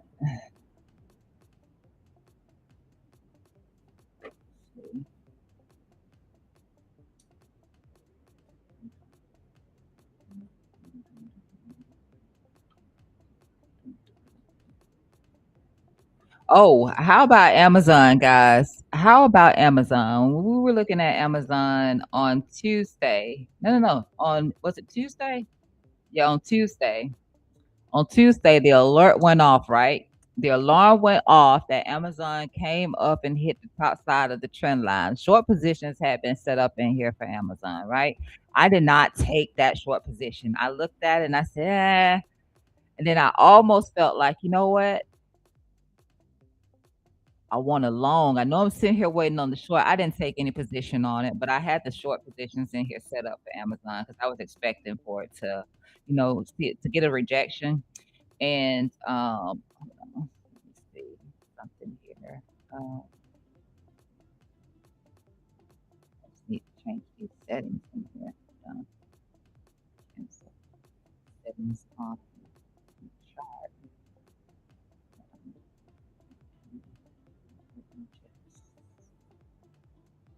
Indicator. For some reason, so it's gonna look a little weird in the picture over here. Oh, you know what was better? Let me just put on the regular. Let me turn this indicator off here. That's not a thing. Yeah, that's better. All right. So, so here on Amazon, this was the setup right here. It was one. See the alert. The alert went off on stream, and price tag came back up here to this line right here. Now, if I slide this over, you can see it didn't get hit. And I was asking on stream, like, why did I set it there? Um, just above. I guess at the day that I was looking at it, um, the day that I decided to add this one here, um, I guess I was thinking that price action. It could have been this peak right here that I had set it for, and I just set it to the side. It could have been that I did that. I don't know why it was off from that, but I think that that's what it was. I think I may have had it and it triggered, pushed it over to the side. But I had the alert set in here and it came back up and it tested it again because my fear was that if it did break through here, that it would come up here to this trend line. So I had another short position that I was considering in here for Amazon too. Now it hasn't actually done too much in here, and I did share that in a post that the aggression, it didn't seem very aggressive in my opinion on this move to the downside, not yet. But what makes me interested in the short position here for, and I'll be looking forward to get back down here to this channel right here. Now, this first one, I didn't set it up for that. This first one, I'm not even covering the gap in here, and I don't know why. Not even covering the gap in here. With this, I knew I was looking forward to if it came back up here to the top side of this, then I would just be looking forward to come back down to the low in here for Amazon. And then, of course, I have a long position set up in here for Amazon, which is all the way down here. Been waiting on for months now, and it's just slow. But if I'm looking here, and I shared this too. So, right, actually, on the 4 hour, you'll see here we broke it right here. When we came up and we hit that test right there on the top side, we dropped and we broke it right there. Why this is happening? Get out of here. Why the all so I don't have to do that again? Thank you. So we broke this one.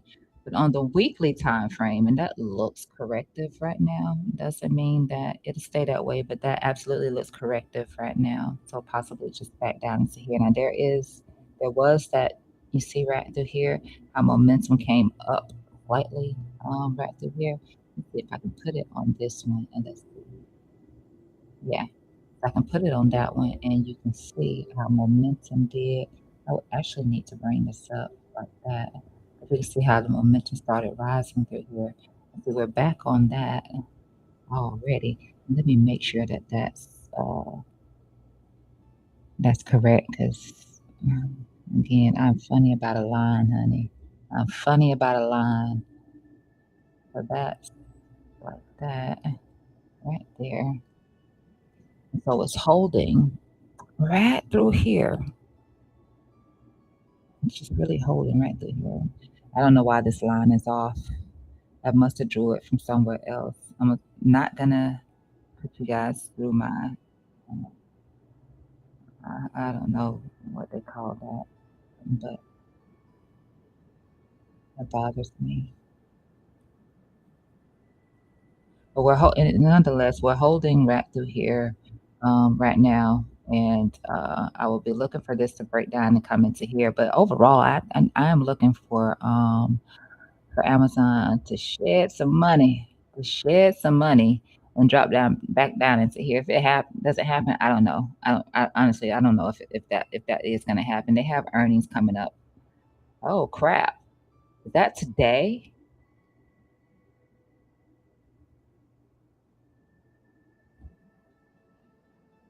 That is today. So I don't know. I will yeah, that's today. Hold on. Are they reporting aftermarket close? Okay. So it might be good that I didn't enter and say anything and I'm just, waiting. I can catch it after market close because I can still buy spot. Um, after I can't short it though if it's going down. Would it already needed to be in that short, which is stop loss set. Your invalidation for anybody who did take the short on um on Amazon, invalidation is actually this candle right here. So I mean that's a break of the structure right here anyway, but it's this one right here. It's this right here, and you can see what that is right there. That's 248.94. That's an invalidation right there. I will already be taking some profit, to be honest with you. And these trend lines are going to look different from the weekly. And that's what it is. I drew it off of this weekly time frame. So it's perfect right here. But if you push out to the after hour stuff, then it's not going to look the same way because, you know, after hours is after hours, just the trading that takes place that you don't actually get a chance to see. So yeah, it's gonna look much, much different. Did that just do that extra right there? Did I not did that hold on. What time frame was I on when I drew this line? Okay, I was on daily time frame. Okay, so we're already broken below here. My bad, my bad. I meant to put this on the 24 so I can actually see what's happening over here. So it's already broken that trend line through here with that momentum that it had up through there. So yeah, I really hate that I didn't. I sat around and waited for this to come back up and hit my alert so I know to get in. And that day on stream, I was just like, nah, I can't trade everything. I can't trade everything. So I didn't do it. I didn't do it. And then no, I tell you what I did. I did go over to BTCC and I did hit enter on a market short position. And I tell you what they did. I know that Amazon is off my list for BTCC. I can't wait till I can find somewhere else to trade futures using USDT, instead of, going through the brokers and stuff like that. Because BTCC on a market short, they put me in like below. Like let's just say this was the market entry right here. Let's just say I was trying to enter on market right here. No, that's not what they do. I hit enter on market and they did this. They put me in down below. Price action is nowhere near that. So I know the ones that I can trade on BTCC that won't do this to me, and I know the ones that I can't. So Amazon hit the list for do not trade on BTCC. So far, there are only 4. There's only 4 I know I can trade with BTCC and price be fair. That's Hood, Apple, Nvidia, and Palantir. The rest of them so far, Tesla, Apple, Amazon. Who else did I attempt that I know not to touch anymore? I think that there was something else. Anyway, I keep a list of the ones that I don't have problems with on their platform, and unfortunately, Amazon didn't make the list, so it's a no go for Amazon. But that's what happened. That is what happened with the Amazon. They put me in way below market value. Can't trade something like that. I don't care if it does continue down. It's just not fair. It's not fair. That puts you at a loss. Like you're already deep in a loss already. So what happens if it goes against you? Like you just on the losing side. But anyway, let me just not complain too much. Let's take a look at what I was looking at here on the weekly time frame here. So you can see right through here how momentum had been pushing to the downside. Now, I'm going to confirm that when we break below here, we're also going to be breaking that 50. That's bearish. That's bearish. Okay. That's more than likely going to get us into what we're looking at down here towards the bottom side of this channel right here. That's going to confirm the breakdown of this pattern. If for whatever reason, that's the situation with Amazon. It's going to confirm the breakdown of this pattern. It's going to confirm the breakdown of this 50. Confirm the breakdown, and we're already piercing it a little bit, but I wouldn't think too much of that. But we're already piercing that a little bit through here. Because this, this is a weekly time frame. You can change its mind and continue through here, and then the next thing you know, it's popping out of the upside of here instead on some, on earnings or whatever they want to do to move price action, which is I think about what happened with Palantir too. We'll get a chance to. But right now it is breaking it ever so slightly. But once it hits through that 50, which we can't tell right now from this time frame, and which it may have already, maybe that 50 lined up with the trend, maybe I don't know. But yeah, it was based on this momentum declining through here. And then when I saw this pattern forming here, I want to pull back to the high. You see that? I'm going to pull back to the high. I think I had already had this set for the entry in here. Yeah, just the back test, just waiting on it to test it again, which is why I set them to the side. But when it happened on Tuesday, yeah, it's been a mess. It's been a mess. I don't like trading on BTCC. I hate trading on BTCC. It's just, yeah, I hate it. I hate it. I hate it. It's just really, as an American citizen, there's not a lot of places I can go to. Just really isn't, but that's what that's based on. Speaking of based on, let me see here.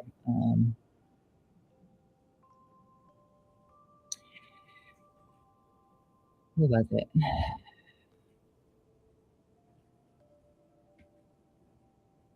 know we talked Palantir. We did talk Palantir, and Palantir tried to bounce back up, right? It tried to bounce back up. No bueno, no bueno. Came back to back check with that. Like I said, when you break through something, usually you'll come back in. You're gonna fail. Hold on, what did I just delete?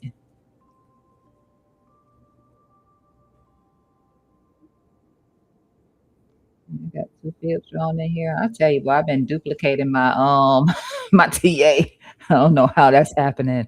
I just know that I have. So we're looking down here about 107.81 right now on Palantir. Um, this is okay, yeah, that's just a momentum line right there. Um, sadness, sadness. That was the first time Palantir actually lost this through here. Uh, at that little channel right there. Also, the first time Palantir lost the standard deviation too.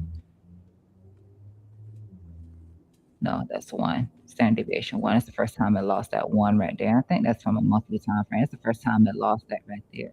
Trading had been in between that for Palantir.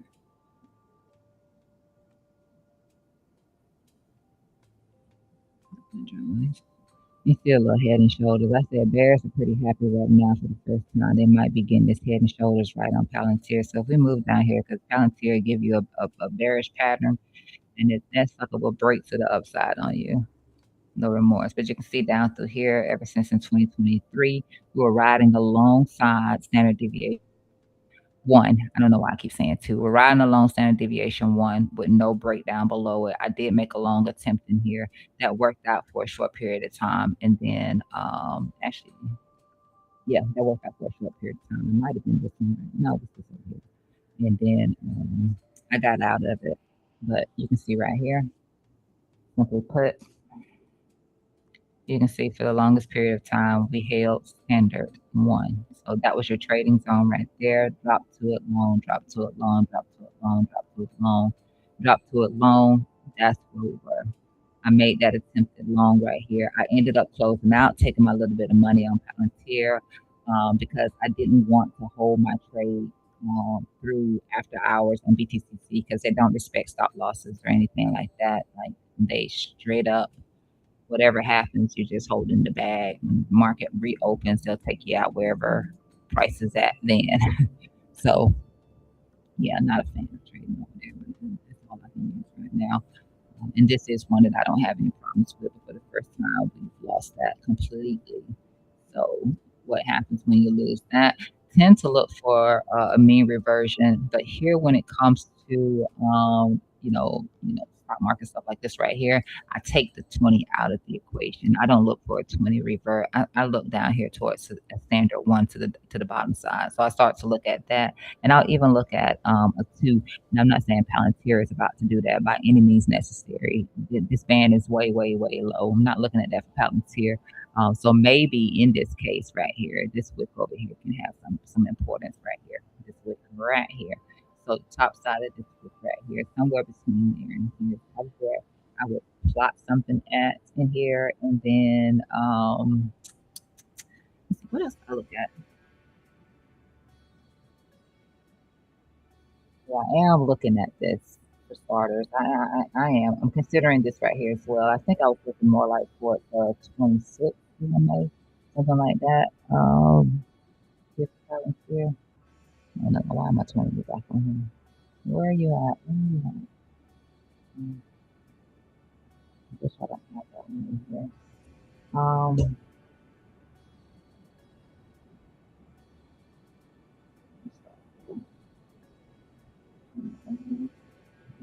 yeah, I was paying attention more like the 26 EMA in here on Palantir for that drop down. And I know that I had also returned this off here. I'm gonna use that now. I'm gonna turn that one off too. I was testing over here to see how those were gonna work with the stock market, but I really don't have to do them like this yet. Bitcoin trying to hold that little level right there and see if it wants to invalidate. If it invalidates that momentum break that we got, then might um, I might try that again.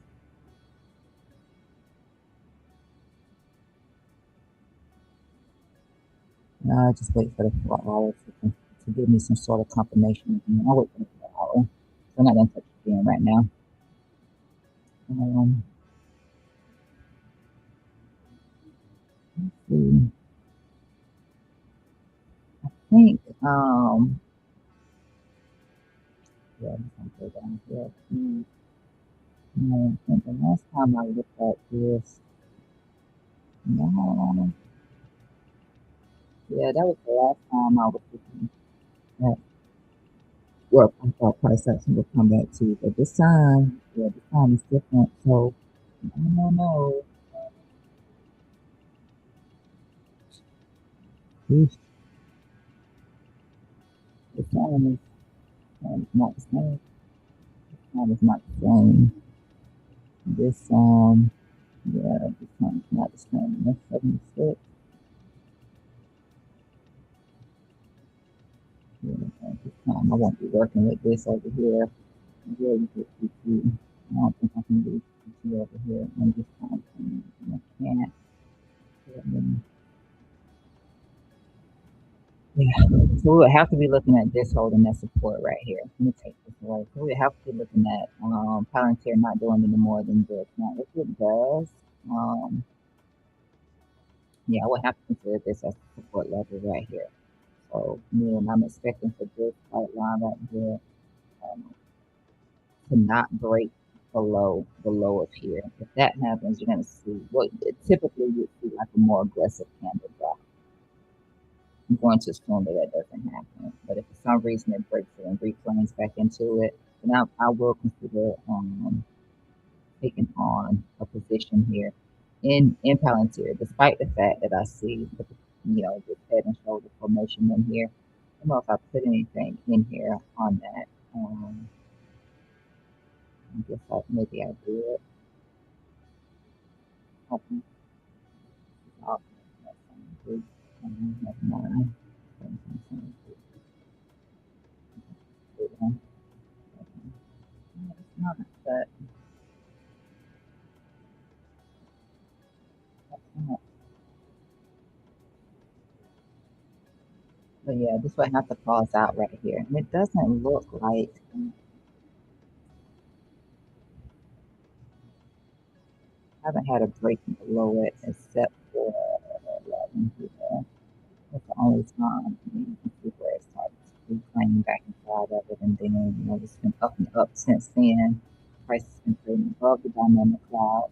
So yeah, it's only had one, and that was back in the beginning. Um, so I'm gonna have to assume that you can potentially hold in here. But that's 132.64. We'll see how that goes. But yeah, I might consider something here with Palantir, and then I'm have to rethink on that head and shoulders, which I know I mapped out. Maybe I don't have it over here. Let's see. Maybe this is showing nothing here. If I did, got triangles in here and everything, but I'm seeing. Oh, girl, if you don't turn the artwork on, I don't know. Why do I have now? I don't know. I don't know. I did something in here and I don't know. I just know that's a lot of noise and I'm not here for it. Not here for it. But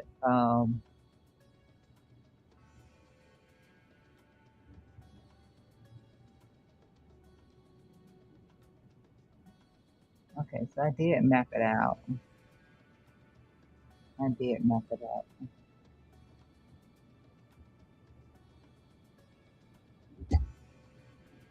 Okay, do that again. It just right there. And put there. It initially got the work break right here. Tried to pop back up after earnings and it has failed. Dang, is that not it? 75? Hold on, 75? That was it. That 75 was it. Hold on. That's the time frame. Come back here. Wickety wick the line right here.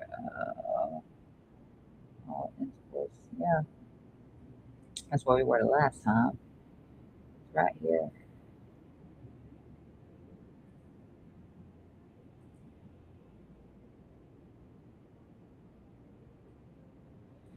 See, that's this entire dang, that's this entire move here within this channel. This entire move of this channel is what that is. The entire move of this channel.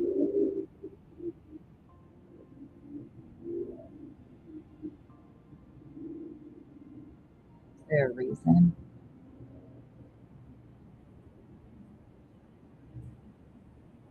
Yeah, there's a reason. You see the reason here already, right? The reason is, let's take a look at this channel right here. Let me just take some noise out of the way. I'm gonna hide that. I can go ahead and hide that, hide that as well. And the reason is right here. Here's the reason. That decline right there is the reason for this channel, this entire move here to be invalid. To, not invalid because if you were in it, you made money. You made money. But this entire move right here is a drive of bearish divergence. So big money. This is retail more than likely. It's a retail pattern.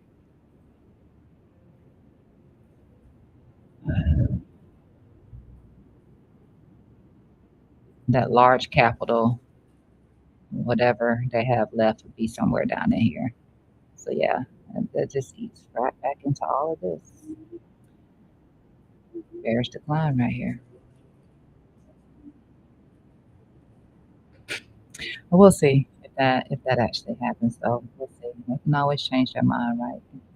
They can always change their mind, and then everybody who's short through here and gets burned.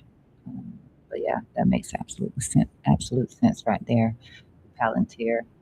But we covered quite a bit of stuff in here, though. We covered these things through here, which we did come up and we hit the top side of the channel in here and been rejecting since then. Uh, since we came in here and hit this, it's Newmont. What were they? Mining company or something like that. Something like that. Yeah, gold mining company Newmont. Here, um, we highlighted this ascending broad information through here and there, and then if it were to continue to push up, then that would be it right there. Looking for a move back down here into this fair value gap in here for it. Right now it's holding. Right now it's holding. If I put it on 24, let's see what we're looking like. Here on 24, this is what we're looking like right down here. So we'll see if we're going to break that, and then we can come back down here into this channel. Fair value gap there. That's gold right there. And I need to look at that. We were talking about this over here, which it did get the break above here. Hmm, that's interesting. It did get the break above here. If you're looking for a break back down below here, though, really, if you're looking for a break back down below here, I know the break above here, which means it's in in you in a very euphoric state above this line right here. So if it did continue up, that would probably be like a standard three right in here, and then you definitely would want to short it. But could be looking for a rejection back down below this yellow line, back into this, and then if it continues to want to Exxon continues to want to climb, maybe it'll do another drop back down here into this trend line right here. And this is just a channel, and then extend it out 1-to-1 on both sides right here. Chevron, what you looking like? I think I put in something. What did I put in here? Chevron. I don't know. Hold on. Chevron. I'm missing something.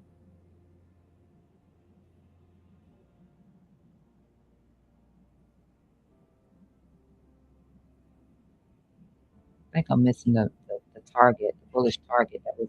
Oh, there it is. There it is. Just can't see it too good. There we go. The bullish target for Chevron. That's Chevron.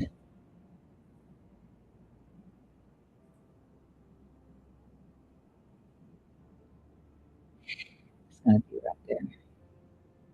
If it gets it, if it gets it, it's gonna be right there, right? Let's see what else. Let's look at this thing right here. Um,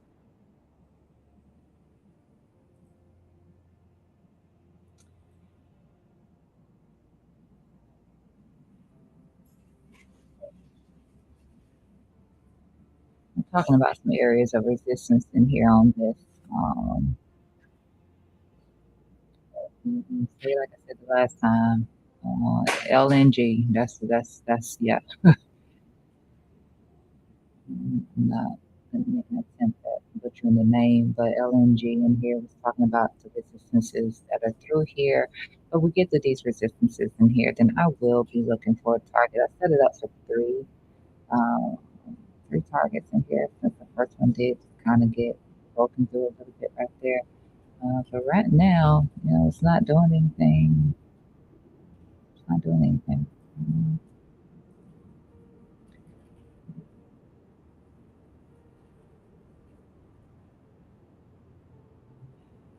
Expecting it. I said expecting that. Let's see. We got in here. Um, okay,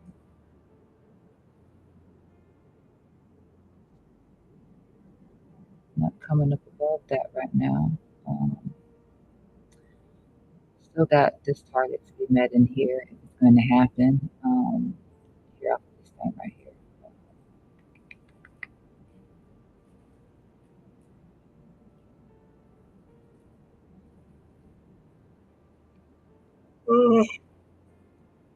Still holding.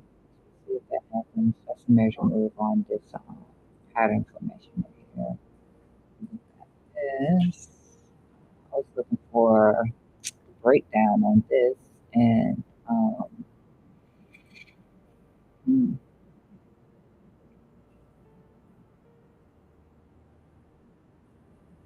not getting that.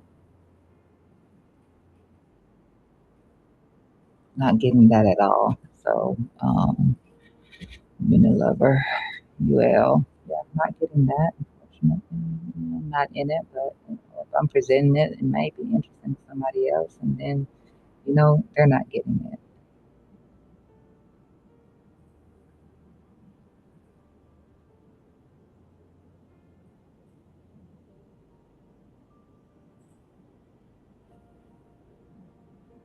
This is a big consolidation range right here, though. I take this away. We know that we're consolidating in between here. So, like I said, it is one big consolidation range. I was looking for it to get back down here towards this trend line right here.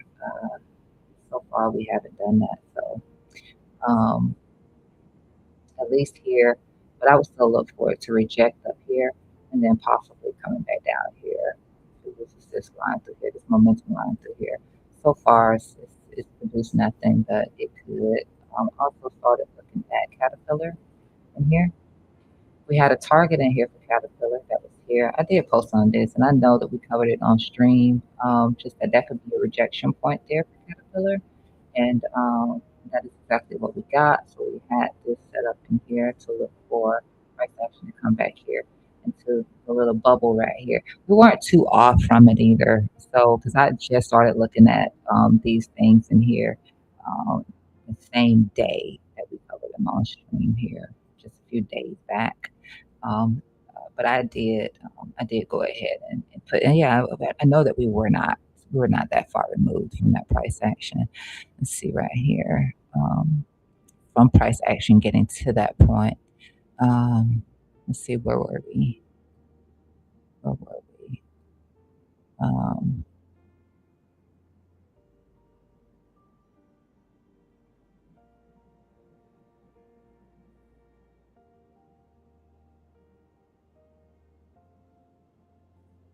yeah, we um, we had not quite tapped into it just yet, but I knew that we were gonna at least get into there, and that if you were interested in doing this, you could look for the short there. And so, yeah, we got above that red line there, which was at 708.36, and then up here into this old trend line through here that you were seeing here on the chart. So that's what we got out of it. That's that tap into it. So, if you were interested in getting short on Caterpillar, because I felt like it was overextended a bit through here. So a short was going to be a good opportunity in here. So far, you did get a nice little pullback on it, along with the rest of the market. That was pretty decent. I know it looked small right here, but that was pretty decent. That was pretty decent, right? Pretty decent. We looked at that. FBX, um, I do have a target in here, but I also have, we didn't get to that line. We didn't get to this. I did that because I don't see the line that would have gave you let's see if anything is blocking in here. I got some circles in here. Maybe from a 24, okay, it's from the 24 hour. All right, so in here, looking for price action to actually push up into this line right here. Now, there is a bullish measure move in here for FedEx, right? So FDX right here. There's a bullish measure move in here that I did off of this pattern, right? To this center part right here. That will put it just above this 1.618 right here. Put it just above this 1.618. That's something to watch for. So in case it gets here and it doesn't reject, and it breaks out, I would look for that to be fulfilled right here. That's what I look at for FDX here for FedEx. And then you can see like, how I charted all of this out on live stream. So we charted all of this out right here with the exception of probably Caterpillar we didn't chart out on stream. And one other one we didn't chart out on stream, but these other ones I sat here and I did this with you. If you were here, that's how we drew the conclusion on these things. So I don't think that this is done yet. Really, I am really seriously waiting for price action to get up here and get that trend line. Now, does it always happen? It doesn't, but hopefully it does, and then we'll know whether or not that is going to be a place that you want to get short, if it's going to break out, and then we're going to see that continuation up in there. I want to look at indicators for. Let me see here. What did I look at? Yeah, so I was looking at it being a little bit extended here on the 24-hour, but I take a look over here at this time frame right here. I mean, none of this stuff right here is screaming, red flag or anything like that on FedEx. It looks really nice. It looks really nice. So, I mean, I like it. It looks really nice. And let's see.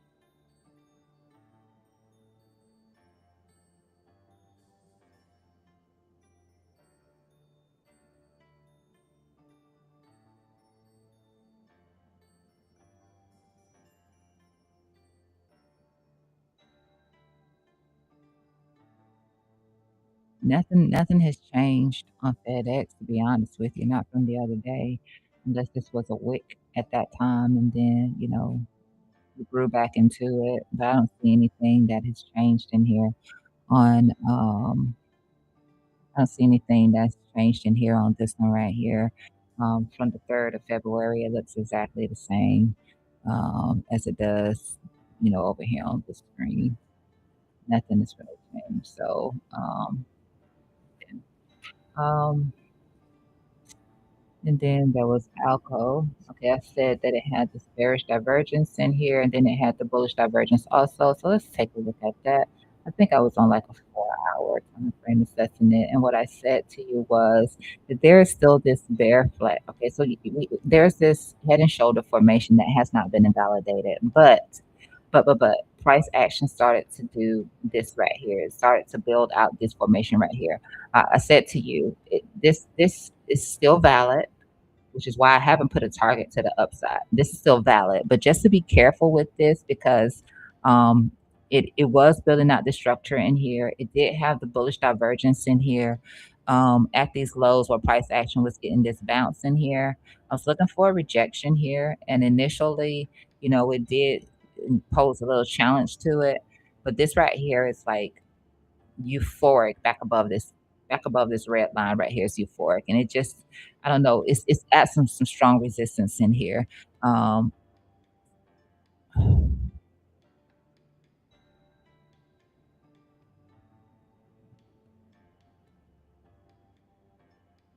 actually hold on.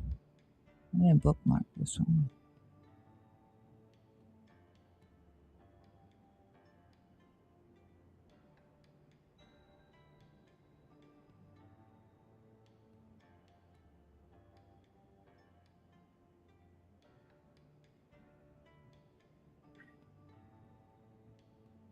Let's see. Because I know I highlighted this one. It was yeah. So this is what we were looking like at the time on this one here. Not really a lot of people were interested in this one for whatever reason, but I still like this one right here. This alco right here. I highlighted the fact that we had the bearish pattern in here, which is the head and shoulders, but through here there was a little bit of bullish divergence. I was looking for price action to get back up here into this ascending trend line right here, which is what we did, and then we got a little overshoot of the pattern in here, and then a break back down below it. But it was just something to be aware of watching that right there. And so right now, that was your chance right there. You see it falling back in here, break out, break back in, boom. Because this is some resistance right here. If I put you on a weekly time frame, you can see that this is let me put you on 24 hours. Let me find a place that makes it make more sense for you. But through here, it, yeah, here we go. Monthly time frame for you. Through here, you can see that this is some major resistance nonetheless.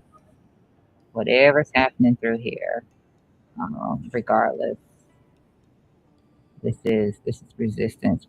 You're gonna be wrestling with all of this right here, trying to get that move out. Now, mm,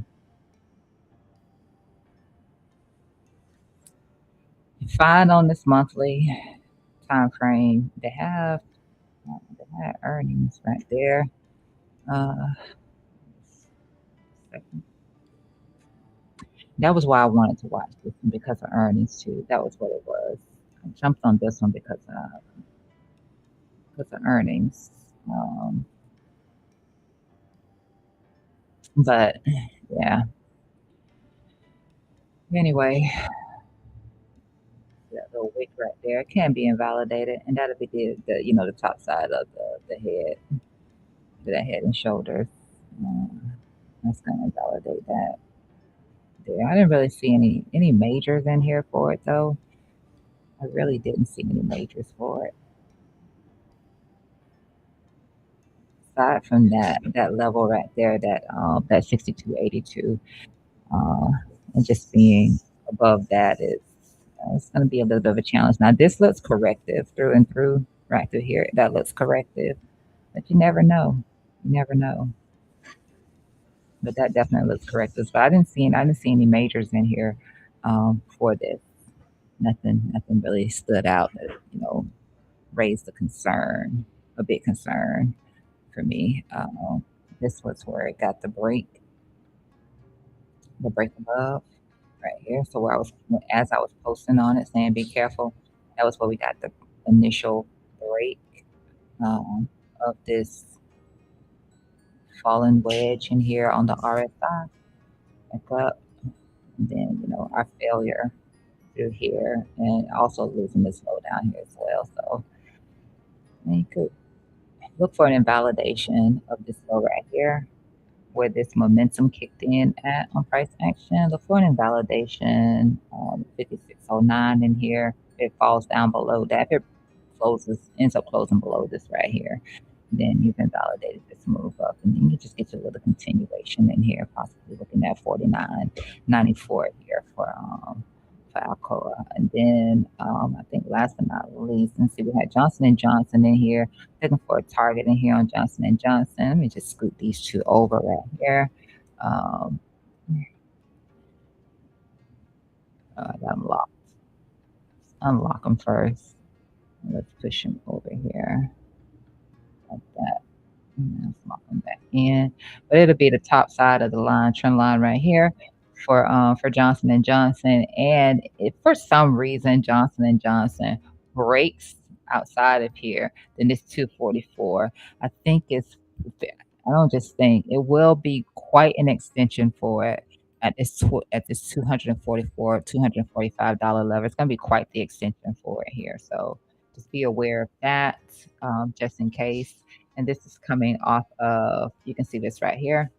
So we have this ascending broadening formation. This would be the first time that Johnson Johnson price gets back up here to test the top side of this ascending broadening formation in here. And this started back in June of last year. So back in June of last year is where this pattern formation right here started this journey here to the upside of Johnson Johnson. So that'd be the first test coming back into that right there. Um, and then the question would be whether or not it comes back down below it, because this right here was an expansion. So where it reads potential trend shift there, that was when it actually had a break outside a Bollinger Band expansion. Basically, is what happened right here. Um, I just hit my indicators right. Let me hide my drawings, and then you can see right here. You can see that squeeze right there for that expansion. Hopefully, be something that you can see a little bit differently. There's so much noise. Oh my gosh, so much noise. But you can see right through here that pattern that formed in here on J and J. That pattern that formed through here, a triangular pattern right here for that break out and up here. And if I'm going to a weekly, let's see what we got in here. So yeah, on a weekly time frame right through here. And you can see we're already, pretty deviated outside of this trend line right here. Now, can a deviation continue? Absolutely, it can. But if it does anything with that trend line that I was looking at through here, which for some reason it's not popping up through here, then you can see how overextended it's going to be. And then that's going to be a place where you'll be looking for price action to pull back. And if you're still bullish on J and J, from there, I would just be looking for a long entry for continuation to the upside. Okay, it doesn't really seem to slow down too much, or maybe it just goes sideways and you can play the range on it.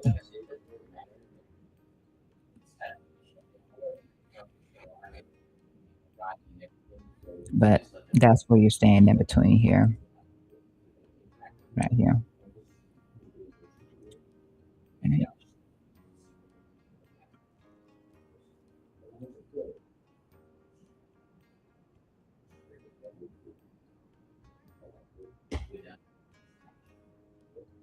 Let's bear that number in mind on J and J there. And then PNG. Now I did open up a spot position here on PNG. I knew that we were at resistance when I made that decision as well, but I'm liking it. And I am looking for this to actually break outside of here, outside of this channel right here.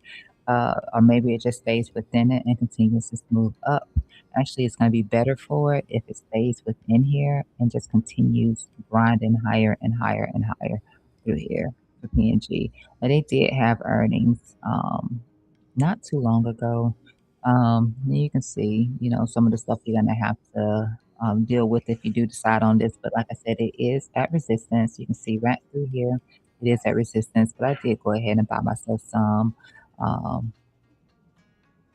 on Webull. I just went ahead and picked up a little bit there because I also like this right here. I like this breakout to the upside that it got after, this long move to the downside here. You can see the little double bottom down here because it did deviate outside of this sector right here.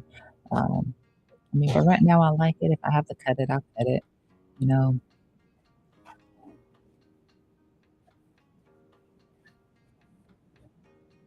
I will cut it if I have to. But that's what I like about this one right here. So I'm in it to win it, and we'll see how this goes. How this goes. Playing around with it, but at resistance. So note that it is at resistance. And I think that was. Oh, okay. Nextra. I think I may have. Did I do anything on Nextra? I did nothing on Nextra. I don't know why. I guess I just didn't get around to.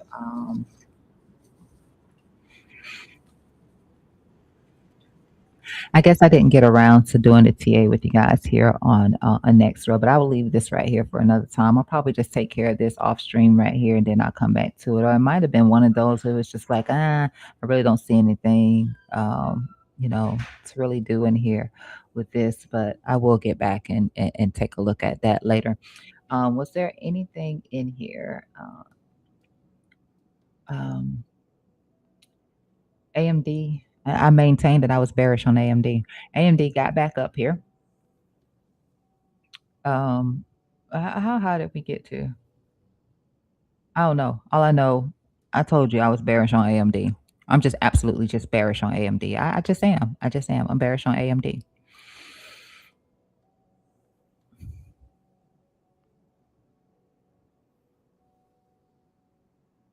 And lo and behold, I mean, I was bearish back here too, I think. It don't matter. I said I was bullish on Intel, but this was the setup way back over here for the SFP on Intel, and it came back again and tested that level, and yeah, it hasn't got back above it just yet. If it does, I mean, I'm actually bullish on Intel. Now I am, and I got some stuff in here that I'm looking at for it, but yeah, I'm actually bullish on this one right now. We'll see, but that was the short to be looked at here on Intel um, after it got this breakup right here. Um, I know I looked at Qualcomm. Don't want to talk about them too much. ARM technology. I did something in here with ARM. What did I do? I just highlighted some zones in here for price action to come back to. Kind of trying to respect that 98.50 drop that I'll be looking at here, this 78.97. I'm kind of upset with ARM, so I'm not going to say too much on ARM. We already looked at Apple. I think I already shared Palantir with you, and I did. We did Palantir. We looked at Amazon. We know about Amazon. Google got that little drop along with the rest of the market. What did we do? We came back down here to nothing, man. You gotta love it. You got to love it. You got to love it. That's all I'm saying. You gotta love it. What did we come back to? You gotta love it. All right. Anyway, we talked about this that day, and I said, "Hey, it's chopping this. It's chopping this. You have a momentum line, and you chopping it, chopping it, chopping it. Likely, you're gonna break down below it. Now, at the time when I said that, it was still up above here, and it was chopping it, and it got into our 347.22 in here. It got into this level right here, and if it had a broke through here, then I'd be on here saying to you, okay, we made it to 375." But these are some good levels in here. I told you I didn't have to update these. I didn't have to update these. I think that I looked at it just to make sure that I didn't need to move anything. And so far it's holding up pretty well. So I don't need to move anything as far as the ones that are coming to the horizontal ones. The other ones are just your range, your momentum lines to the upside through here. So trying to hold it in here right now. If it breaks below this, you can look at this momentum line through here. And that one particular one right there is from the absolute low here. So where we initially started out with this here for Google.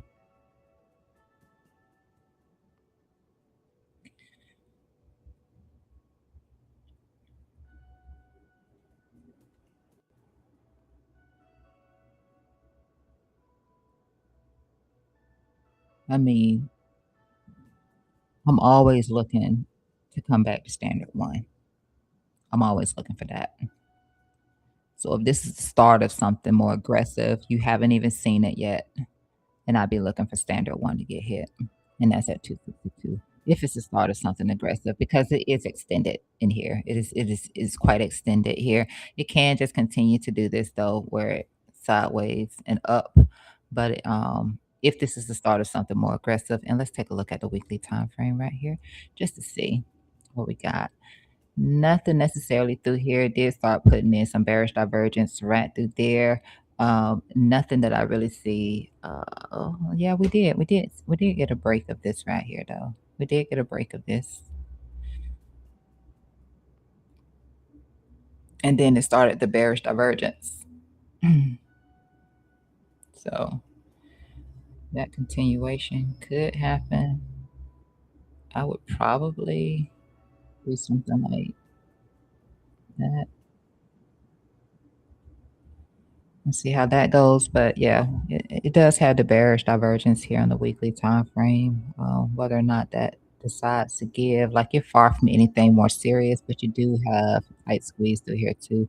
Just far from anything serious, to be honest with you. Probably just super, yeah. I mean, bulls are all the way in control over here. Would have been long, long, long, long, long.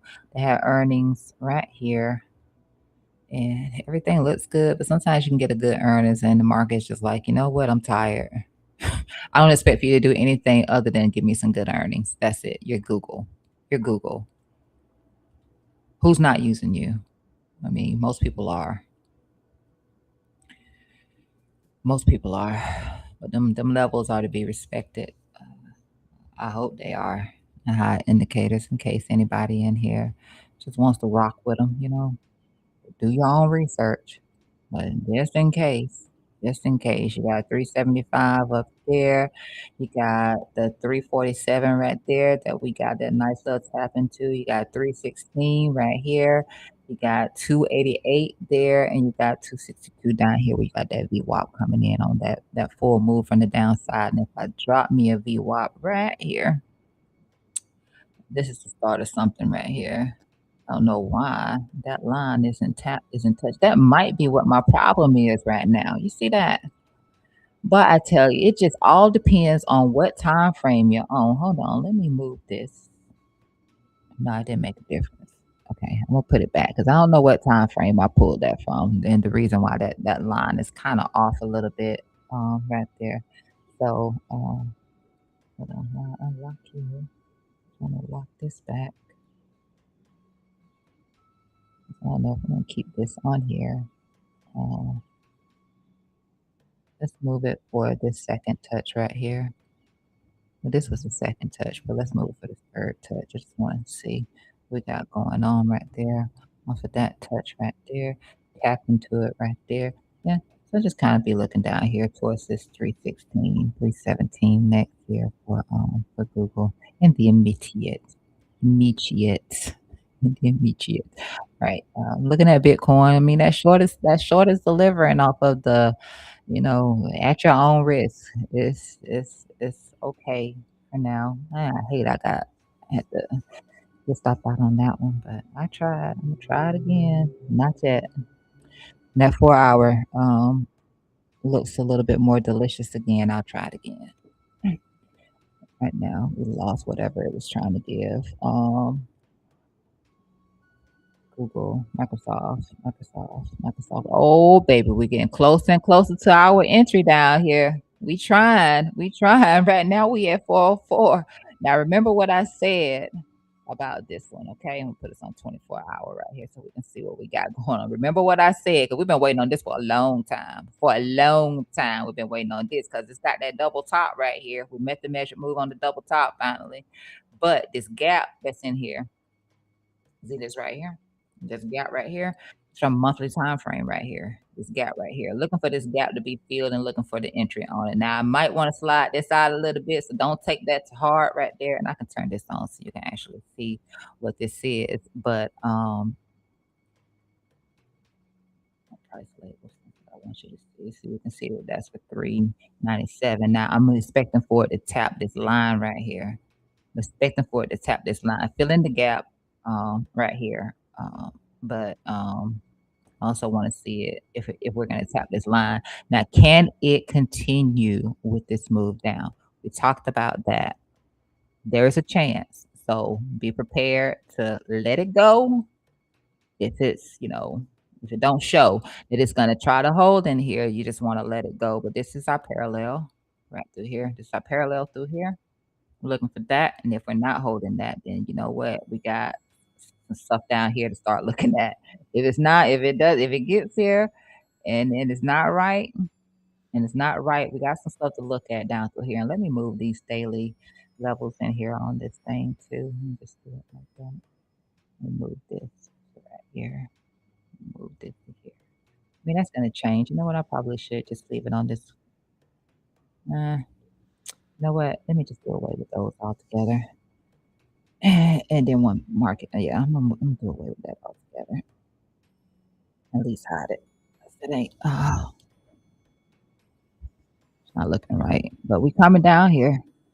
We're trying to get here towards what could be our entry for Microsoft. Okay, for Microsoft. But right now, she's a given.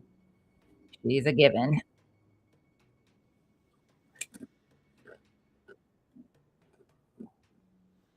And then I don't think I posted on Microsoft. I'm not gonna post on it. If you're here, you got this information. Maybe somebody else gave it to you. I don't know.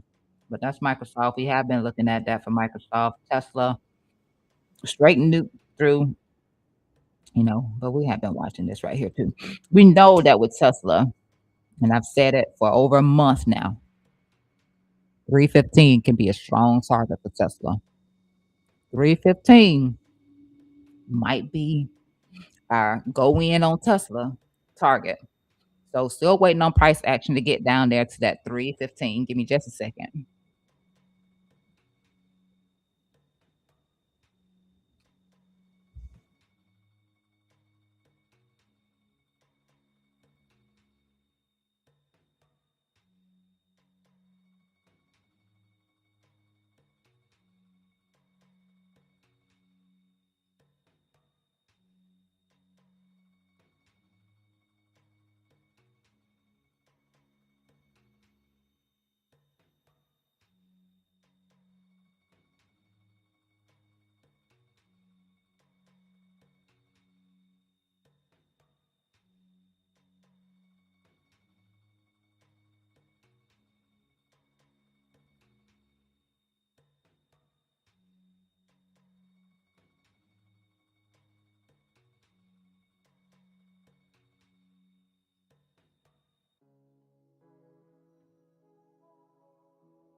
All right, thank you for that moment.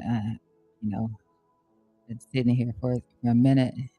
Need to get up there just to do that. Okay, so yeah, so this is over. We understood that we weren't making it to some of the targets, additional targets that we were looking for in here on Tesla. But yeah, I think that back down through here is going to be a real deal. Back down here towards 315. I've been saying 315, even though this is a bit lower in here. 315 has been the target. 315 has been the target. If we're looking for the continuation in here on Tesla. In fact, um, I need to go back in and just change how I have this in here just to drop. Yeah, I'm gonna change that later. Yeah, I'll take care of that later for Tesla. Let's see through here. Let's see. I mean, they had all been doing this right here. They had all been doing this right here. All of them. And Tesla's a really hard one. Like it can be a noose. Tesla can be a noose. We were talking about. I think that we let me make sure I block this current interval only, and then I think we were talking about was it here that Tesla had been holding? No, well, let's just because sometimes it'll and see, yeah, it's finally breaking down below that point now because it was holding through here. Like it'll drop down, RSI come down, it'll touch it, and then sometimes by the time that candle happens and leave the wick behind, you can't tell that it actually touched. But that's what it had been doing. Come down, boom, bounce. Come down, boom, bounce. Come down, boom, We got that bounce right there, and then that one failed on us because our momentum had started declining, so we didn't yeah, our bounce right there off of that candle low that put us in this long position. That's faded, so now we're breaking down below this right here. I'll be looking for that continuation down. I'll be looking for a neckline break right here. We do wanna see that. At this point, that's what we wanna see. We wanna see that neckline break right here, and then this is gonna set us up for glory of looking for price action to get down below here into that 315 that we've been talking about repeatedly here for Tesla. It's gonna be a nice inch. I wouldn't mind if it comes down here into this zone right here where we have this momentum line down to here as well. That would be great. But, I mean, we're so far away from it right now, but I'm still gonna keep hollering to the roof. And if it doesn't happen, it doesn't happen. Hell, you get it wrong sometimes, you know? You get it wrong sometimes and you learn to move forward. Uber. Now I saw this with Uber. Now I was bullish on Uber. I'm still bullish on Uber. I know that price action can come back to any of this stuff in here, but I did buy it. We bounced for a little while until we didn't. I'm holding this one. I didn't actually put a stop on this one right here, and this is a spot buy. I'm accumulating some Uber, so I'm good with this sell off right here on Uber. I had I had something else in here on Uber that I was oh, you can see this one right here. So you can see what we came down. We took liquidity off of our main. Like this is our main trend line right here. Start this one out in 2022. So the end of 2022 is where we start this one right here out right here for for Uber. So we have been respecting it. Have been respecting it. And, yeah, I mean, we're down below it now. I don't know if this is just a liquidity grab off of that trend line or if we're just gonna continue down here, but if we do, you can see that 72.94, it's already broken bit through it and reclaimed back above it. You wanna look for that to hold. If that doesn't hold, and I start looking down here towards $64 in here, 64 doesn't hold, and then we just have to just keep digging lower and lower and lower. Like, we got some places in here. I need to put some numbers on here, which I haven't done.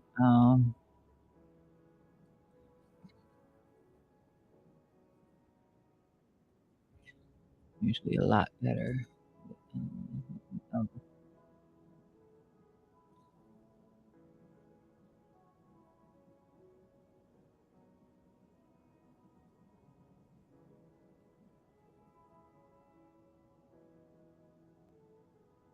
I'm probably gonna have to do that for each one of these. We haven't made it here yet. I'm just gonna leave it with that, and then the rest of them I come up and take care of those later. Um, Metas, Metas. Okay, so we looked at a potential gap fill in here. Actually, a bounce was what I was looking for, and it doesn't look like we did too good with that. So yeah, just clean break through that. Clean break through that. Ooh, dropping all the way back down below these. That could put it back down here towards this 567 right there, and then be having to think about that holding. So let me take this indicator away right here. So we can go ahead and do away with that unless price action comes back and treats that as an IFEG, so an inverse value gap right there. But let's push forward onto a higher time frame in here. Just let me see. I don't want to go beyond that 24 to that. I mean, I still have these targets down here for much lower in here for it. But right now, just kind of bing bonging. I think this is a weekly in here that we're looking at. Yep, it is. So below here, that Meta is breaking down for an expansion. So Meta would end up getting a Bollinger Band expansion, which means a lot more pressure to the downside. You see right through here, right, where we have this trend line through here. This is what you would consider this to be an ascending broadening formation through here. So price action starts to broaden as we, you know, hit the low and come back towards the highs. Did not manage to get above that high in there. So I did drop this into a channel in here. At least that was my attempt at it. I didn't find a way, to do it that made sense otherwise, but let's just go ahead and pull a measured move off of this ascending formation. I'm just gonna do it from here. It's something that I can go back and adjust. So, understand that the, points are not particularly the best, and I always try to give my best, but I mean, I just have to say that, it's not. So let's get as thorough as we can. I think that that's okay. Right there. Let's just say if it did, we would be somewhere over in here. Get that expansion. Okay, that's pretty close to what I'm looking at down in here, at this high right here. That's pretty close to that. Um, could we consider lower? Absolutely, we can. But this is actually through here too. Mm, yeah, I mean, any of this through here could work. It's just something we have to go back through and just get a little better with trying to um, picture that out for Meta if that happens. I know that it's not showing on this chart. I know that when we got that tap the last time, I think it was like I don't know if it was a 200, what it was. We got that little bounce. Let's take a look, see here. Oh, I have to turn this back on. Um, we weren't here on the weekly. We weren't on that time frame. Let's see, we were. mm, I think that was like a 120. Um, something's not showing up. One of these is not on. Yeah, this isn't gonna have it. That's what it is. But let me just type that number in here. I'll use. We are back above here. Yeah, we did mention that. We mentioned the reclaim back above here. A couple of days back or something, or a couple of weeks back at least. I don't come over here too often. But let me do 120 because I think that was what we bounced. Nah, we didn't. We didn't. Initial bounce. Hold on. Let me go on. Was it a monthly? What was it? What time frame were we on? This isn't the one that I used for the initial. When I did the video on it, I had something else in here, but we bounced from what we were looking at from the video. I know that much. We did all of that. I can't recall right now what it was that we had in here for Meta. And that would be 120 right here, though. Put that back. It's interesting to see that from that monthly take.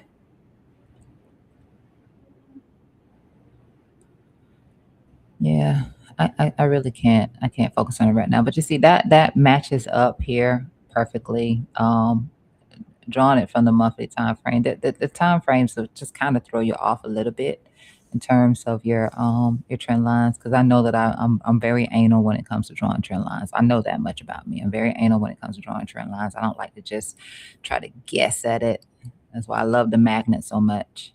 I cringe when I see trend lines being drawn.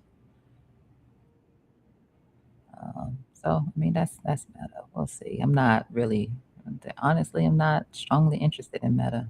Not at all. Netflix, I did get stopped out of. So I got stopped out of Netflix. I had my stop loss set on Netflix for $80. And obviously, the low was just 79.22. But I just wanted to be safe with Netflix. And if it comes back down here to this trend line right here, sure, I'm a buyer. I'm a buyer again because I bought it off of the tap over here, which doesn't show up right. Let's put it like this. So I bought it off of this tap right here. This was the tap we talked about on stream. I bought it right there. We created this bear flag. We got the breakdown from the bear flag. I told you I had my stop set for $80. We came down. We stopped me out. We stopped me out. And then we got the little bit of bounce. Okay. So I didn't make any money off of this because here I didn't take any profit. It was for the long hold, but with the stop because, there are some danger signs with Netflix as well. There are some danger signs with Netflix to be aware of, but we're within this channel right here right now. Um, Yeah, I was trying to at least get a push up into here, and then I was gonna take some profit off of it, but that didn't happen. But danger signs, got some zones in here that I know for sure that I'm looking at in here for Netflix with a continuation to the downside. So I'm out of that. This we talked about. And I said to you, this time, we can be coming in here and taking the liquidity, like with no more bounces here, no more bounces off of our broadening formation in here. That has been no more bounces off of it. And we broke it. We lost that monthly level. We broke it. We got a momentum line through here, but right here, like we really beyond here, like we're expanding. So I have a stop set in place for Coinbase as well. Coinbase position. Like I bought coin over here. It pushed up through here. It's for the long haul, and I didn't take any money from that. I just it ran all the way up from there, and I didn't take any money from it. And now we're all the way back down to where I entered at. So, well, we coming back to where I entered at because I actually got the Pico low in here. So it stops me out. It stops me out, but I do have a stop in place for this because if it's going to come below where my initial entry is, then I can just use that capital. Um, Lower if we're coming lower. Like so we're breaking below here. I don't need to hold that. If I can get it lower, I'll get it lower. Might not, it might just come down, stop me out, and then reverse from the same spot. It can do that. And then I'm just entering at a worse area. It doesn't matter. It really doesn't. It doesn't matter at all. I just know that I want to protect my capital at this point and I don't want to, hold something that can continue to bleed out against me, especially if Bitcoin. Crypto is about to go lower, and then so is coin, right? So I don't need to subscribe to that. I can pick you up lower if that's going to be the case because circle will forever haunt me. Circle, circle. My account is bad with circle. All right, hood. See target on hood. Uh, Nothing new here. See, the hope of this being a wave four that's gone. So we cover that and just continue to look for price action to bleed out, come back down here towards this momentum down through here, which we get from that point right there. Golden pocket right now. See what happens around this golden pocket. I still really think that, you know, hood may, end up down here towards this momentum line right through here, just below that 786 right there. That's my thoughts on it. We'll see how that goes, but definitely you have some support over here to consider, or potential support over here to consider. You have this psychological level right here where you don't really have anything at all. Like you have nothing right here. Like you can count on this if you want to, but you will be counting on a psychological bounce from the golden pocket, and that's it. Like you really probably want to have more than that than just the psychological level. Okay, circle. Yeah, this shit right here. This makes you curse. This makes you curse. You hear me? This makes you curse. No, nothing can make you curse. You choose to curse. So, but yeah, that's it. That's that. That's that. Let's get back over here to this Bitcoin. Um, automated, automated trade happening over here. It's working out. I mean, it went a downtrend. Went a downtrend. Could have been better right in here, but it's not based on that. Um, it's not based on that at all. It's based on strength of the move. So apparently it was saying like you dropping, but you're not that strong right here. Not yet. Now you're getting strong. Now it's getting strong. About to take something out. So uh let's see. Oh, I keep putting my arm on my desk and I was eating breakfast. Yeah. And every time I put my arm on my desk, I didn't finish eating my breakfast. And I have some turkey bacon sitting over here. I hear this breaking sound.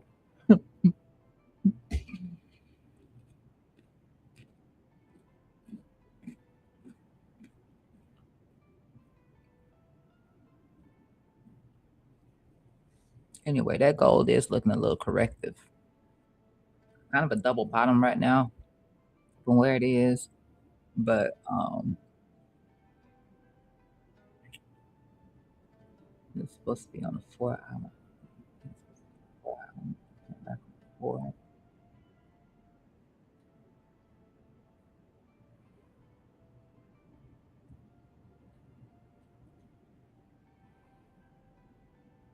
Let's see. Let's see how this thing is working over here with gold.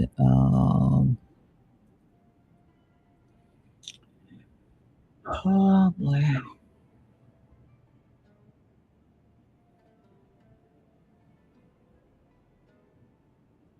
I don't even know why it fired that off. Oh, okay, I can see why it fired that one off. Yeah. Yeah.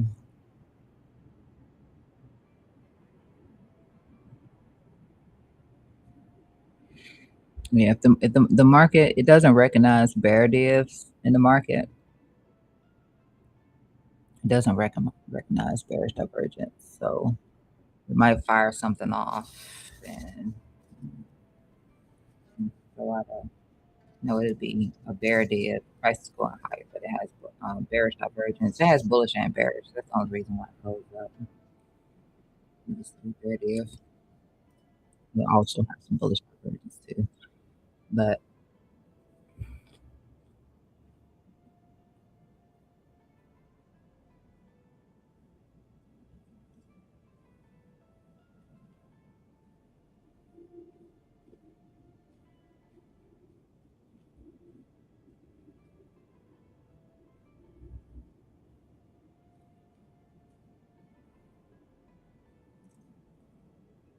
almost got all the way filled on the Ethereum one. Solana, I don't have it. I'm gonna look at it. No idea. Turn it on for you.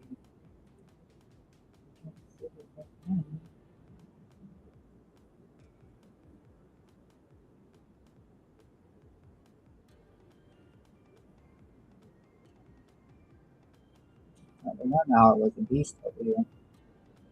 Exception of those two garbage ones, but mm, what, like, yeah,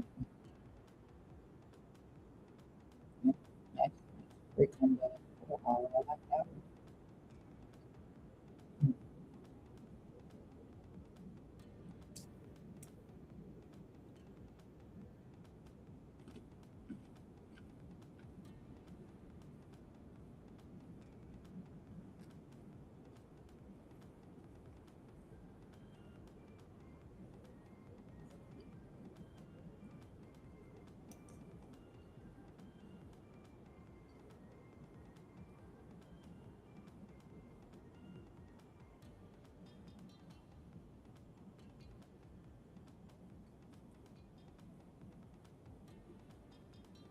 Got no relief over here. You see how dark these candles are through here? You can see how it's trying to catch the strongest points of the moves for you. Got no relief over here in this 1 hour. So there's nothing new to fire off over here. It would just be to continue this one down, which means I would have to tell it to. I think I said it. Yeah, I capped it probably for a 0.53. Yeah, so it's like a 3 to 1. Capped it at something like that. Just and that's how I share trades on stream anyway. Is that I push for a 3 to 1, and then you have a runner, then you just kind of you hold on to it once you get your full target. You start to take some profit from it, but then you'll stop once you hit your full target of your 3 to 1 and just let the rest of it sit in the trade if it's going to give you anything more. There's nothing to fire off over here. Bears just done an awesome job.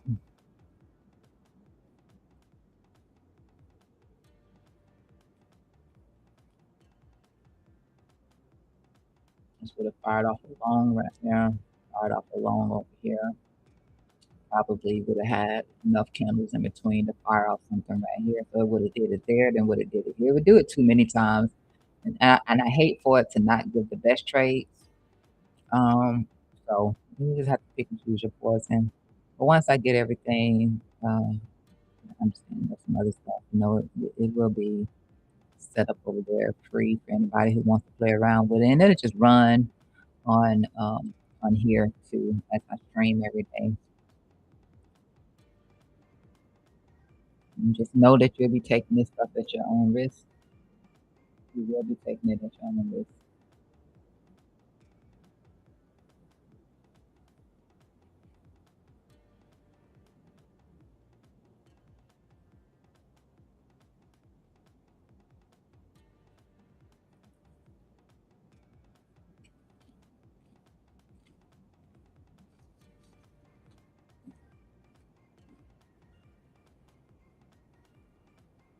It's the head and shoulder. I mean, we already got the bear flag.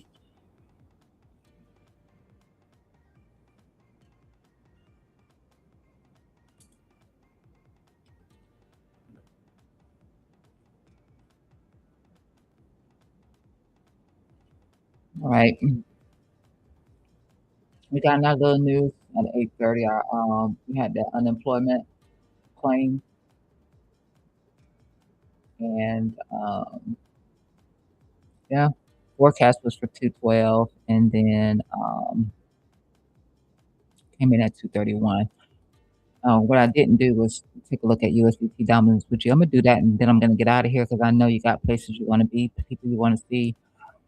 Appreciate anybody who did stop by, hang out with your girl down at Crypto TA. Be back to do this all over again. That's all I can say. Be back to do this all over again. We'll do what I can do when I can do it. And let me see. Let me get this to the chart that I want to make sure we're using for USDT dominance. And here we are. Oh man, we just broke straight up through that. So wow. I was looking for us. Like we've had zero issues with respecting the boundaries that I've set in here for USDT. This time we're not getting that. This time we're breaking through it. So boundary is broken. Bang.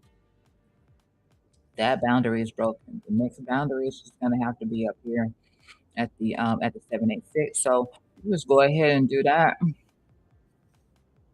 I really wasn't expecting for us to blast through this one. Dang. I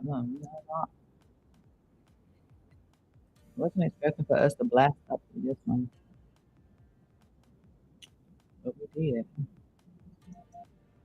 And it's that simple for me. I just want to be on the meat, want the meat and potatoes.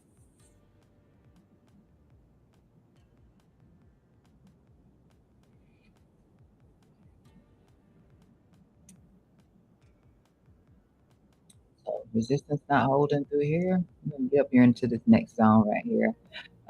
Basically gonna be looking right around about these wicks through here. So about the midpoint of this block right here, something that we're gonna take a look at. So just go ahead and add our midpoint in.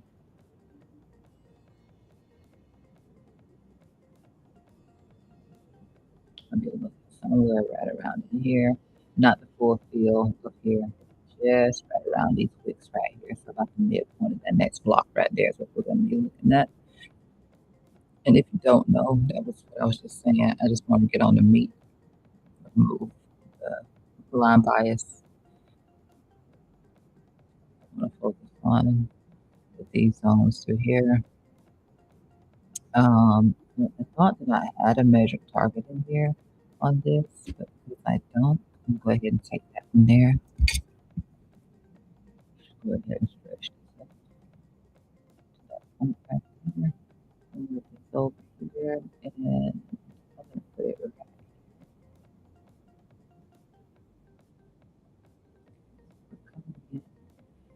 that right now.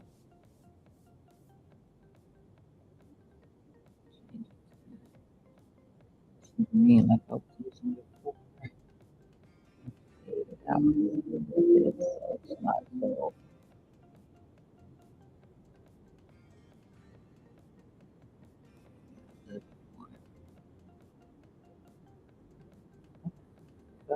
what we're looking at right now.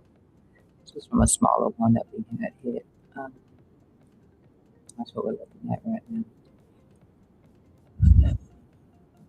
If we're gonna manage to get this resistance, see that little reaction right there. I see you. I see you. Like that. Take a look back over here and see what we're doing. I mean, it's that resistance. Bitcoin's that support. But nonetheless, when you're trading, that move can feel like a lot. And we didn't even get that far, but that move can feel like a lot. So it's you move different when money's involved. When money's on the table with trading, yeah, you can't afford it. Can't afford it. We haven't moved that far. Um, haven't moved that far away. That's what we got in here right now. So we know we're at resistance in here on this. We know we're at support in there on Bitcoin. But can't make it hold. But we did exactly what we were looking for. We said we break down from this trend line right here. We'll be looking down here for possibly a back test of the breakout. That's exactly what we got. We got exactly that, and then we started, this a continuation on that breakdown for Bitcoin.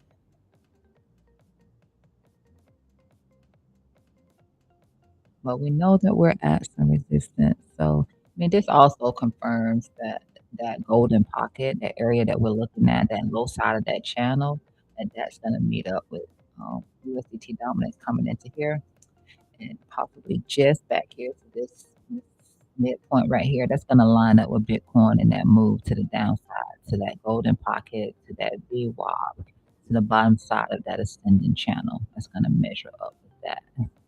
Okay. Now, otherwise, USDT dominance is gone, and this is an afterthought. Like it recovered above all of that 2022. Um,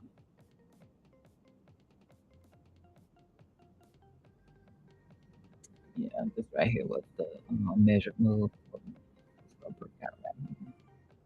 And we got that larger one that we're contending with. Let's see, at some resistance. Let's see, I want to try this again. I mean,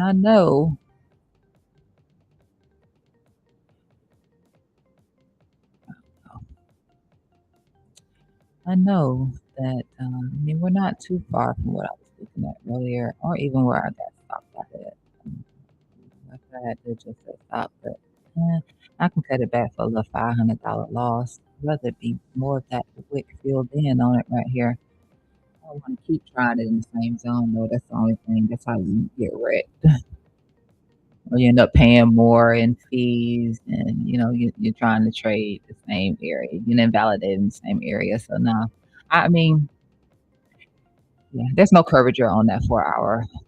It was earlier, and now there's nothing. So mm, there's nothing. Can always just sit on your hands and wait for a break of structure. Also, and wait on that. But this is where we're at, tussling around in here. Um, this is we're not looking at this Pico top, that Pico level right there. Not really looking at that. It's just yeah, not really looking at that.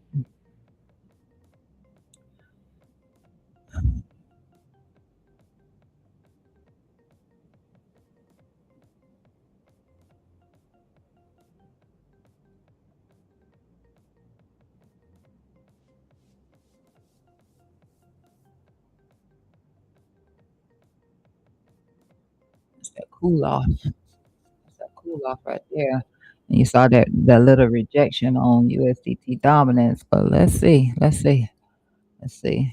This is back to where we found our support at. Again, right down here, this 68,201. Maybe if we can get into that, then I greatly appreciate it. And then I'll consider, I'm not just going to consider, I will take a re-entry down here. I wanted to break below it. So I want to be below it because I'll be expecting for it to reclaim back above it. So I don't want to be dead on it. I don't want to buy in on my long position just because it came down here and it tapped it. No, I wanted to break it because I wanted to reclaim back above it, break it and reclaim back above it, just how it did over here, break down below it, and then I'm expecting for it to reclaim above it. So that's why that's going to make it a better entry if I can get that. Otherwise, it might just be a good idea to wait until we actually do see some sort of a break of a change of character in here. Right now, that would be all the way up here. So you don't want that. You want to see some sort of a small move in here, rejection, and come back down. Just a little bit to make a more valid entry off of this high right here. If it's going to reject off of this low right here, if it's going to reject here, then that's what you want to see. So you're not so far away from having a stop. So want to see that for Bitcoin. Right now, I really don't see any strength in here just yet. Nothing just yet. Nothing just yet. I don't want to keep trying either. Um, But that's all I got. I know you guys got places to be. I love you. I appreciate you. And I'll see you tomorrow.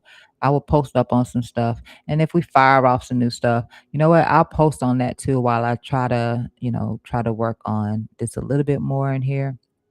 Right now, it's not too shabby. I think Ethereum came really close to filling this one out right here. You got these other ones in here with these targets. But like I said, you're not always going to feel through on these targets either. You just have to know when to pay yourself in that sense. But trying to get a little bit more in here. Yeah, there's nothing through here. Nothing through here. Nothing at all. Solana trying her bestest. Trying her bestest. All right.